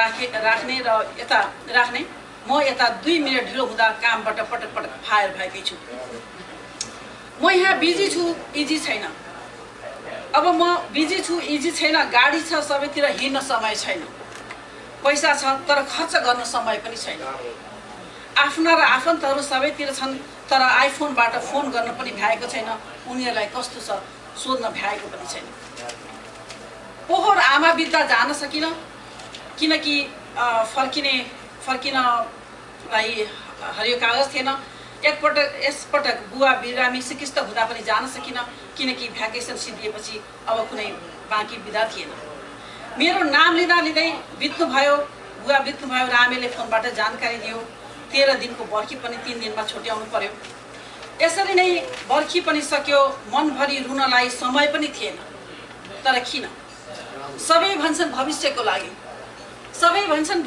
लागि तर त्यो भविष्य कता छ मैले त कतै पनि देखिन मैले कानमा मुद्रा लगाउने मिलन नामको माइकललाई सोधेँ जिउभरि टाटु खोपाउने रमेश नामको रोबर्टलाई पनि सोधेँ उसले खुम उसाल्दै अङ्ग्रेजीमा जवाफ दियो आम Nepali but I can speak Nepali उद्घोषण गरिरहेछन् र त्यो उद्घोषणमा बाट 2 जना प्रतिभाहरूले त्यहाँ आफ्नो कार्यक्रम प्रस्तुत गर्छन् त्यो 2टा प्रतिभा र पात्रहरूमध्ये एउटा पात्र म आफै हुँ र एउटा पात्र सन्तोष पन्त उहाँले माननीय भन्ने प्रश्न देखाउनु भएको थियो र मैले एउटा गाई जात्री कविता प्रस्तुत गर्न मौका पाएको थिएँ 40 साल निकै सम्झना लायक वर्ष थियो किनभनेदेखि 40 सालमै मेरो बिहा भएको थियो 40 सालमै मैले मेरो पहिलो पुस्तक प्रकाशन भएको थियो र यो 40 सालमै पढेको कविताले आजसम्म सबभन्दा बढी पैसा मलाई दिलाएको थियो 2625 रुपियाँ हेमन्त श्रेष्ठले खाममा हालेर दिएको एकडीमा मेरो त्यो खाम अझै सुरक्षित छ र त्यो सम्झनासँगै सन्तोष पन्तजीसँग यो पर्दा पछाडि एकाडेमीको मञ्चको पर्दा पछाडि गफ गरेको सम्झना पनि अझै ताजा छ कुनै सन्तोष पन्तजीलाई म आज आफ्नो केही मन्तव्य राख्न सबभन्दा पहिला त आज म उषाजीलाई चाहिँ आफू यो पुस्तक विमोचन भएकोमा धेरै धेरै बधाई दिन चाहन्छु त्यस्तै अर्को हाम्रो प्रयोग भाइलाई चाहिँ हुन त मैले छोरा मार्फत पहिले दिइसकेको छु बधाई त्यही पनि आज सामुन्ने पाएर फेरि भन्न पाउँदा धेरै खुसी लाग्छ। भाइले एकदम राम्रो कीर्तिमान राख्नु भएको छ, यहाँले हाम्रो पहिचान दिनुभएको छ, हाम्रो क्षमता पनि दर्शाइदिनु भएको छ। धन्यवाद। अब भाषण गर्ने काम भन्नु बडा गाह्रो लाग्छ मलाई। कहाँबाट निकाले कहाँबाट टुङ्ग्याउने भन्ने थाहा नै हुँदैन। सबभन्दा पहिला एउटा निकाल्नु कि म जनवरीमा चाहिँ यहाँ आएको थिएँ। जनवरीमा चाहिँ आएको मेरो खास मुख्य उद्देश्य चाहिँ के थियो भने एउटा नेपाली फिल्म हाम्रो नारायणपुरी भाइले यहाँ बनाउने भनेर भन्नुभएको थियो, जसको नेपालमा को पाटो जति सकिसकेका थियो। यहाँको चाहिँ खिच्ने भने ए फर अमेरिका भन्ने फिल्मलाई आएको। त्यो ए फर अमेरिका भनेर आएको मान्छे म 1 महिना अगाडि आयो, कुर्दा कुर्दा कुर्दा ए फर अमेरिका चाहिँ ए फर अत्तो न पत्तो भयो। डाइरेक्टरै आएन, हिरोइन पनि आयो, म पनि छु, त्यो डाइरेक्टर चाहिँ छैन। कति कुर्ने हिउँ पर्या परेछ न्युयोर्कमा त्यस्तो पनि हो भने म फर्केँ अनि फेरि डाइरेक्टरै आएँ। त्यसपछि म त्यही बेलाको सन्दर्भमा चाहिँ अचानक के भयो न्युयोर्कमा चाहिँ म यहाँ बसिरहँदाखेरि हाम्रो उसले हरिश भाइले चाहिँ म आएको थाहा पाएर चाहिँ उसले एउटा सानो कार्यक्रम गर्नुपर्छ त। म फिल्मको लागि आयो, कहाँ कार्यक्रम गर्ने भने होइन त एउटा सानो बम ल्याउँछु टाकटुक गरिहाल्नुपर्छ भनेर न्युयोर्कमा 125 जना जति मान्छे उसकै त्यो रेस्टुरेन्टमा राखेर एउटा सानो हामीले एउटा सानो उसले गीत सित गायो, एउटा सानो चटक्क पारेर प्रोग्राम गऱ्यो। त्यसपछि त्यो थाहा पाएर फेरि कोलोराडोबाट पनि बोलाउनु थाल्यो भने म अब अहिले त सक्दिनँ, मैले टिकट लिइसकेँ, म जान्छु, पछि तपाईँहरूले बोलाउनु होला नि, म आउँछु नि भनेर गएको थिएँ। नेपाल जान पाएछ नि फेरि त्यहाँबाट फेरि आउनु मैले फेरि बोलाएँ। जनवरीमा आएको फेब्रुअरीमा फर्केँ, फेरि मार्चमा फेरि उताबाट फेरि यहाँ र त कोलोराडोको मात्र लागि भने आएको म प्रोग्राम गर्नु त। तर यहाँ आएपछि अनि अलिकति अब श्रीमतीलाई नि हाम्रो यो लेट हनीमुन हो, आजभन्दा 21 वर्ष पहिला यहाँ आएको थियौँ पहिला हामी। त्यसपछि यसपछि अब झन्डै यो बिहा गरेको 32-33 वर्षपछि चाहिँ फेरि ल हिँड अब हामी पनि हनीमुन मनाउँ भनेर हिँड्दै थियौँ। साथीभाइ ठाउँ ठाउँमा थाहा पाएछ, फेरि त्यहाँबाट नि बोलाउनुहुन्छ, त्यहाँबाट पनि बोलाउनुहुन्छ भन्दाखेरि म त यो त अहिले चाहिँ सानो यस्तै अब कोलवाडामा गरेँ। म त्यसपछि घुम्दै आएर यहाँ आइपुगेको थिएँ भर्सिटीमा, फेरि क्यालिफोर्नियामा बोलाउनु, फेरि त्यहाँ गएँ, त्यहाँबाट थाहा पाएर फेरि त्यहाँ मनिजीले फेरि सान फ्रान्सिस्को बोलाउनु भएको छ, फेरि यता जुलाई 4 भन्ने चाहिँ यस्तो भइरहेको छ। खास मेरो उद्देश्य चाहिँ यो होइन। त्यसको साथसाथै झन् आज अचानक हिजोसम्म अत्तो पत्तो नै थिएन, आज यहाँ पनि जुन कर्णदायीसँग बसेर यसरी यो सम्मान पाउनमा जुन सौभाग्य पाएँ, यो चाहिँ मेरो दोस्रो ताली उहाँसँग। एक ताली मैले चाहिँ चितवनमा कर्णदायीले चाहिँ गर्दाखेरि हाम्रो नेपालको टुरिज्मको विकास भएको हो, यो सबै कुरो यहाँलाई थाहा हुन्छ। र ठमेल भन्ने चिनाउने नै उहाँ नै हुनुहुन्छ। उहाँले नेपालको यो पर्यटनलाई कसरी विकास गर्नुभयो, कसरी उठाउनु हो भन्ने कुरो त मैले बताइरहनु पर्दैन त यहाँहरूलाई। त्यसरी नै अब त्यो सौरामा चाहिँ उहाँले सौरालाई चिनाउनु भएको, सबभन्दा पहिले त्यहाँ कसरी विकास गर्नुपर्छ, यो जङ्गलमा कसरी बनाउने उहाँले गर्नुभयो। र त्यो बेला विदेशी मात्र जान्थे र नेपाली भित्राउने काम चाहिँ मैले गरिदिएको थिएँ। त्यसले गर्दाखेरि चाहिँ हाम्रो त्यहाँ एउटा कर्णदायीलाई सम्मान गर्दाखेरि मैले उहाँसँग मसँग एउटा सौभाग्य पाएको थिएँ, आज यहाँ पनि पाएँ। यहाँलाई धेरै धेरै धन्यवाद। अब एउटा कुरो चाहिँ यहाँलाई पनि धन्यवाद है। मलाई के लाग्छ कहिले कहिले नेपालमा नि हामीलाई विभिन्न एम्बेसीहरूमा चाहिँ त्यहाँको देशको कलाकारहरू आयो भने त पर्फर्मेन्सहरू पनि हुन्छ, जस्तो खानसान राति डिनर सिनरमा बोलाउँछ एम्बेसडरले, अनि त्यो मान्छे अरूहरू पनि बोलाएको हुन्छ, हामी पनि कलाकार भन्नु गएको हुन्छ ए यहाँ कलाकार। तर यहाँ चाहिँ एम्बेसडरहरूले बोलाउने चलन रहेन रहेछ। तपाईँहरूले त्यो काम गर्दा पनि तपाईँहरूले धेरै धेरै जानु यस कलाकारलाई माया तपाईँहरूले गर्नुहुँदो रहेछ भन्नु त यो राष्ट्रको पनि सरकारको पनि के दायित्व त हुनुपर्ने हो कि जस्तो लाग्छ। तर अब बजेट छैन होला के खाले बोलाउने, हामीलाई धेरै खुवाउनु पनि पर्दैन, दाल भात खाने पुगिहाल्थ्यो कि। त्यस्तै अब एउटा कुरो चाहिँ मलाई सबभन्दा यहाँ गजब लाग्यो के भने नेपालमा प्रजातन्त्र आइसकेपछि सबभन्दा प्रजातन्त्र विकास चाहिँ विदेशमा बस्ने नेपालीहरूमा थियो। पार्टी फुट्यो भन्दा त्यहाँ त जात जाति यता सबै फट्टा फुट्यो, चक्राचुर फुट्यो। यो चाहिँ साह्रै दुःख लाग्यो। यहाँ आएर त जुट्नु भने यहाँ पनि फुटेको देख्दा त साह्रै दुःख लाग्यो। र उहाँहरूलाई जहाँ पनि म यसरी फुटेर हुँदैन है, तपाईँले सिक्नु। अब एउटा कुरो चाहिँ यही सन्दर्भमा भनौँ, अब अहिले देशको अवस्था के भएको छ, कसरी भयो कसो भन्ने कुरो त कसले गर्यो भन्ने त मैले बताउनै पर्दैन, सबैलाई थाहा छ। त्यस कारण मलाई एकताल चाहिँ एउटा स्पेसल जसरी कर्णदायीले जसरी सोच भन्ने जुन किताब लेख्नु भएको छ त्यसैको आधारमा एउटा स्पेसल नगरकोटकै यहाँ क्याम्पमा लागेर हाम्रो देशका केही जुन गनिएका नेताहरूलाई गएर एउटा क्लास लिनु पर्ला कि ताकि तिनीहरूको सोच पनि फर्केर आओस्। जसरी नेपाल बनाउनुले यहाँले भन्नुभयो नि हाम्रो देश गरिब छैन, सोचाइको कमी छ भने एउटा स्पेसल क्लास दिएर तिनका सद्बुद्धि ल्याइदिनु होला भने म चाहिँ यहाँले चाहिँ विनम्र अनुरोध गर्छु। र अब जाँदा जाँदै यो म पनि एउटा सानो मुक्तक भन्छु है। यो मुक्तक चाहिँ 40 साल है, 40 साल होइन होइन, यो 50 सालको हो, झन्डै 50 सालको हो। जुन कुरो त्यो बेला त्यो मुक्तकमा भनेको थियो अहिले पनि त्यही छ कि नेपाल बन्द छ। यो मेरो मुक्तक होइन, हेमन्त श्रेष्ठजीको है। यो उहाँले त्यो बेला भन्नुभएको थियो। यो मुक्तक अहिले पनि लाग्छ, 20 वर्षमा जस्ता त्यस्तै छ, परिवर्तन भएको छ नि हेमन्तजी। उहाँको मुक्तक हो, आज नेपाल बन्द छ। बिहान उठेर श्रीमतीले कान्छालाई भने, ए कान्छा तरकारी किन ल्याउ त? कान्छाले के भने, हजुर आज त नेपाल बन्द छ। दिउँसो श्रीमतीले श्रीमानलाई भने, बस्दा बस्दा बोर भयो हजुर, फिल्म हेर्न जाउँ न। श्रीमान भने, के कुरा गरे, आज नेपाल बन्द छ। दिनभरि दिक्क मानेर बसेकी श्रीमतीलाई, दिनभरि ठुस्स परेर दिक्क मानेर बसेकी श्रीमतीलाई श्रीमानले बेलुका यसो कि अङ्गल मात्र हालेको थिए।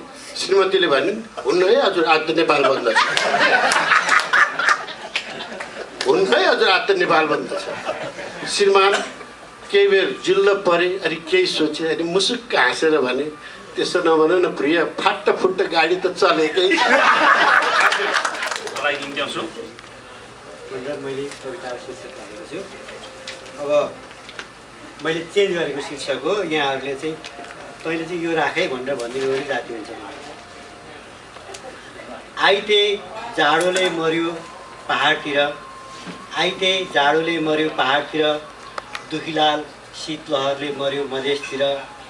नेता हाकिम र एनजिओहरू पीडितहरूका बस्तीमा गए, कम्बल बाँडे र भाषण ठोके, जाडोका विरुद्धमा आगो गल्दै भने, अब आइतेर दुखीलालहरू जाडोले मर्नु, अब आइतेर दुखीलालहरू जाडोले मर्नु।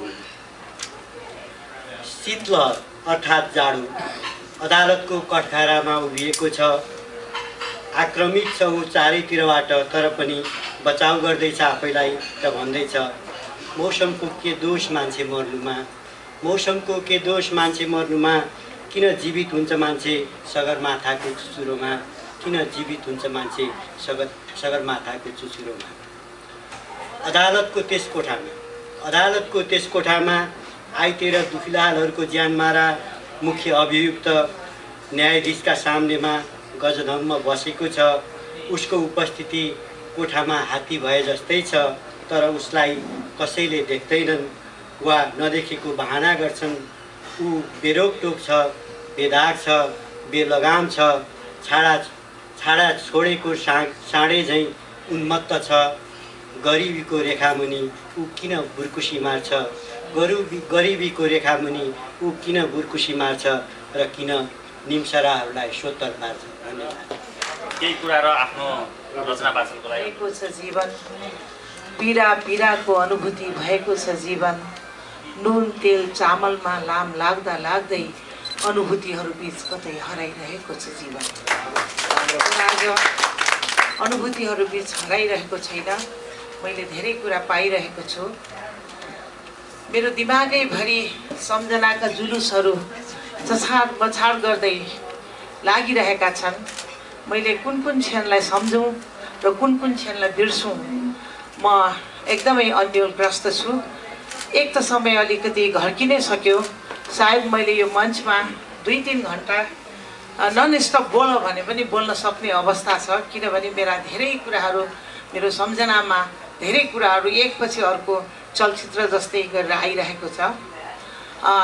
भर्खरै हाम्रो कार्यक्रममा आउनु भएर पनि, तर उहाँले अमूल्य समय दिनुभएर आफ्नो कार्य व्यस्तताले जानुभएका आजका प्रमुख अतिथि महामहिम शङ्कर शर्माज्यू र व्यवसायका मात्र धनी होइन, आफ्नो सोचका पनि धनी पढ्न साक्यज्यू।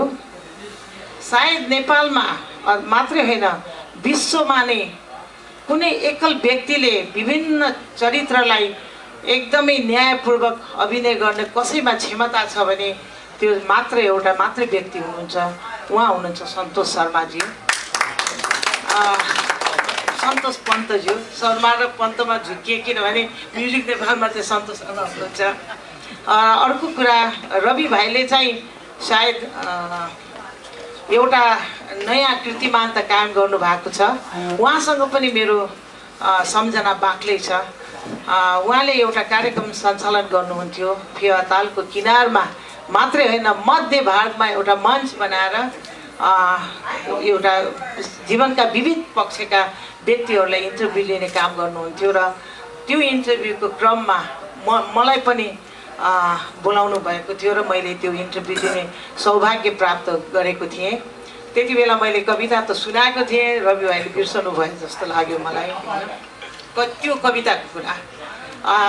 र हाम्रो एनजिएसमा आबद्ध हुने सम्पूर्ण पदाधिकारीज्यूहरू, हाम्रो अपलिफ्टेड चाइल्डका श्याम भाइ, मेरो जीवन साथी डिबी शेरचन। जीवन त साँच्चै नै ख्यालमा बित्दो रहेछ जस्तो लाग्यो। पहिला सम्झ्यो भने 40 दिन पनि लामो जस्तो लाग्छ, तर बितिसकेको दिनहरू हेऱ्यो भने त कति छिटो बित्यो जस्तो लाग्छ। सायद 35 वर्षपछि मैले पछाडि दीर्घामा गुलाफी रङको टी सर्ट लाएर बसेको रितालाई देखिरहेको छु। 35 वर्षपछि हामी सायद भेट्दैछौँ। जीवन पनि एउटा ग्रान्ड डिजाइन हो जस्तो लाग्छ मलाई। कुन बेला कोसँग भेट्ने, कुन बेला कोसँग छुट्ने, अथवा कति घन्टा कोसँग भेट्ने, कसैलाई साइडबाट भेट्ने, कसैलाई दिनभर भेट्ने, कसैलाई जीवनभर भेट्ने, सायद यो डिजाइनभित्र हामी सञ्चालित छौँ। त्यसैले आज त्यत्रो वर्षपछि भेट्ने मौका पाएँ मैले टाढाबाट। सीता बहिनीसँग पनि धेरै सम्झनाहरू बाँकी छ। म 42 किलोको उषा अहिले 82 किलोमा हुँदाखेरि धेरै परिवर्तनहरू भए तापनि मनभित्रका सम्झनाहरू चाहिँ अझै पनि जिउँका त्यही छ।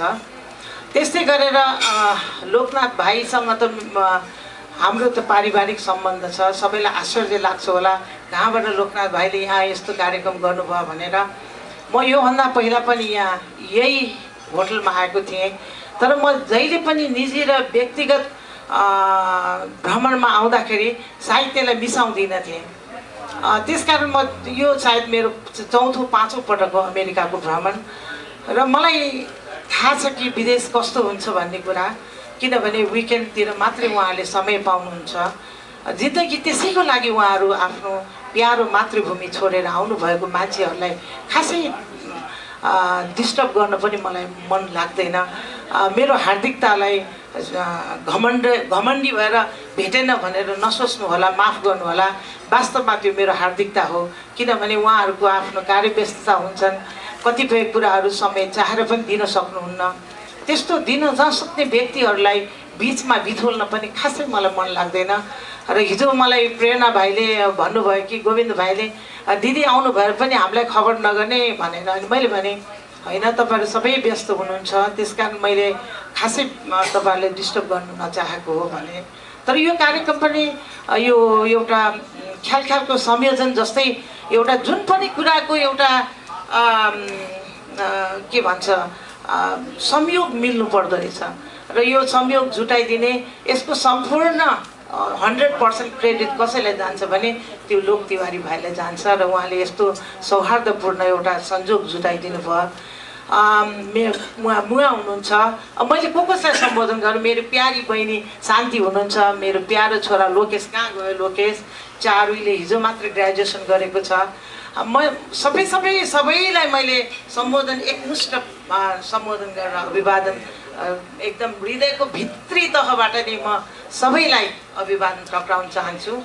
समय अलिक घर्किसक्यो, सबैको इमेजमा उषाले यस्तो कविता वाचन गर्थ्यो भनेर तपाईँले भन्नुभएको त्यो इमेजमै राख्न चाहन्छु म। त्यसकारण अहिले समयलाई मध्यनजर राखेर अर्को कुरा एउटा रवि भाइको जवाब दिनु छ। तपाईहरूले अचेल चाहिँ प्रविधिले फड्को मारेको कुरा चाहिँ नेपालमा पनि त्यहीवटा चाहिँ पुगिसकेको छ। त्यसकारण तपाईँहरूले यो किताब पढ्नु मन छ भने www.pandulipi.com मा हेर्नुभयो पनि तपाईँले डाउनलोड गरेर किन्न सक्नुहुन्छ। त्यो प्रविधि अहिले नेपाल भित्रिसकेको छ। मेरो रत्न पुस्तक भण्डारबाट प्रकाशित मेरो यो पहिलो कथा सङ्ग्रह हो। त्यो कथा सङ्ग्रह चाहिँ रत्न पुस्तककै इतिहासमा पहिलो यो कथा चाहिँ इबुकमा जाने सौभाग्य पाएको छ। त्यसकारण तपाईँहरू त्यो इबुकमा पनि किनेर पढ्न सक्नुहुन्छ www.pandulipi.com।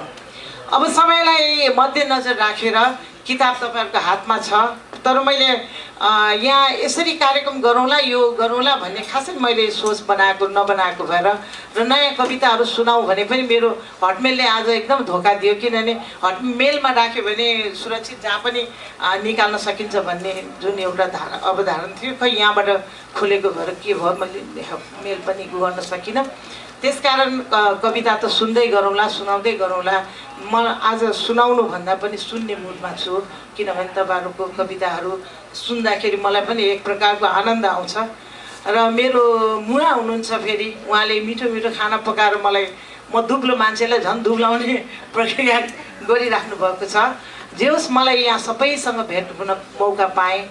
मैले आफ्ना बितेका दिनहरूलाई मैले साँच्चै नै झलझल फेरि पनि सम्झाउने मौका पाएँ। त्यसको लागि आयोजकहरूलाई सबै साँच्चै नै जति धन्यवाद दिए पनि कमै हुन्छ। म साँच्चै हृदयको गहिराईबाट नै आभार व्यक्त गर्दै मेरो दुई शब्द यहीँ टुङ्ग्याउन चाहन्छु। धन्यवाद। कुराको खेती, कुराको खेती, कुरा कुरा कुरा कुरा कुरा कुरा कुरा कुरा कुरा कुरा कुरा कुरा कुरा कुरा आहा हरिया राता नीला पहेँला आहा कति मजाले झुलेका छन् कुराका बालीहरू। कुरा कुरा कुरा कुरा कुरा कुरा कुरा कुरा राता नीला हरिया पहेँला आहा कति मजाले झुलेका छन् कुराका बालीहरू। नेपाल कुरा प्रधान देश हो, नेपाल कुरा प्रधान देश हो।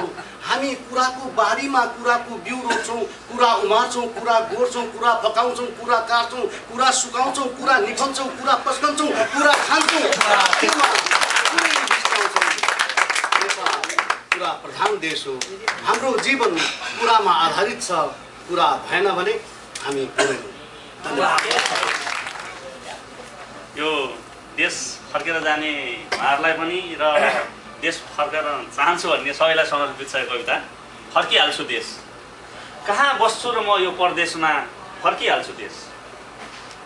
देशको राजनीति अलिकति राम्रो होस्, देशको राजनीति अलिकति राम्रो होस्, लोड सेडिङ घटोस्, धारामा पानी झरोस्, फर्किहाल्छु देश। संविधान बनोस्, दोहोरो नागरिकता पाइयोस्, शान्ति सुरक्षा सुध्रियोस्, बाटो चिल्लो बनोस्, धुलो मैलो नहोस्, फर्किहाल्छु देश। कति बस्नु यो परदेशमा, कति बस्नु यो परदेशमा जहाँ आफन्तपनै छैन, दौतरीसँग बात मार्दै चिया पिउने चौतारो छैन। यो म्लेच्छको देशमा जीवन बिताउने कुरै छैन, फर्किहाल्छु देश। छाडेर आएको जागिर पुनर्बहाली होस्, छाडेर आएको जागिर पुनर्बहाली होस्, ऋण सापटी जे थियो सबै माफ होस्, बिहान उठ्ने बित्तिकै स्टारबक्स कफी चुस्की लाउन पाइयोस्, फर्किहाल्छु देश।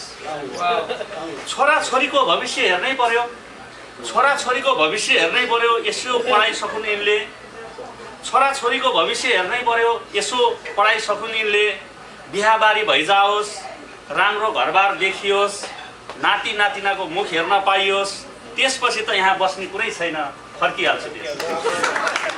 म आर्के भाइलाई मैले अघि सम्बोधन गर्नु बिर्सेछु र यो कविता भाइमै समर्पित। बिगुल फुकेर शान्तिको मैले विश्वभरि नै युद्धको घोषणा गरेको छु। बिगुल फुकेर शान्तिको मैले विश्वभरि नै युद्धको घोषणा गरेको छु। गान्धीधारी मन बोकेर म कुरुक्षेत्रमा उत्रेको छु। ए शान्तिका पुजारीहरू उठाऊ सबैले आफ्ना शस्त्र अस्त्रहरू। अहिले म आफन्त सबै बिर्सेर मात्र एउटा शान्तिको योद्धा बनेको छु, मात्र एउटा शान्तिको योद्धा बनेको छु। मेरो स्वर सुकेको छ कि त्यो भएर। अनि अर्को एउटा डर अन्तिम,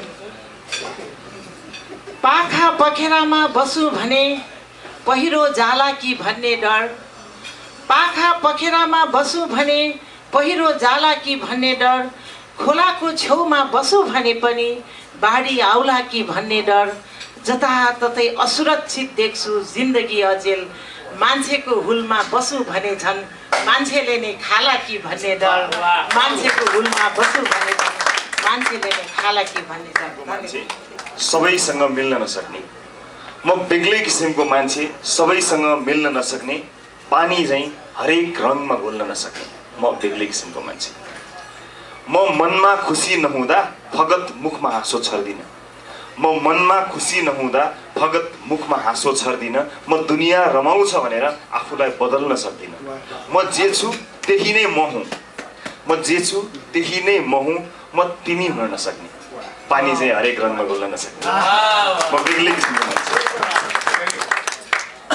म सबको आँखामा बसेर सबैलाई रिझाउन सक्दिनँ, म सबको आँखामा बसेर सबैलाई रिझाउन सक्दिनँ, म आफ्नै आँखामा खसेर आफैलाई बिझाउन सक्दिनँ, म सबको आँखामा बसेर सबैलाई रिझाउन सक्दिनँ, म आफ्नै आँखामा खसेर आफैलाई बिझाउन सक्दिनँ, म आफ्नो आँखामा जहाँ छु तिम्रो आँखाले देख्न नसक्ने, पानी चाहिँ हरेक रङमा घुल्न नसक्ने, म बेग्लै किसिमको मान्छे, सबैसँग।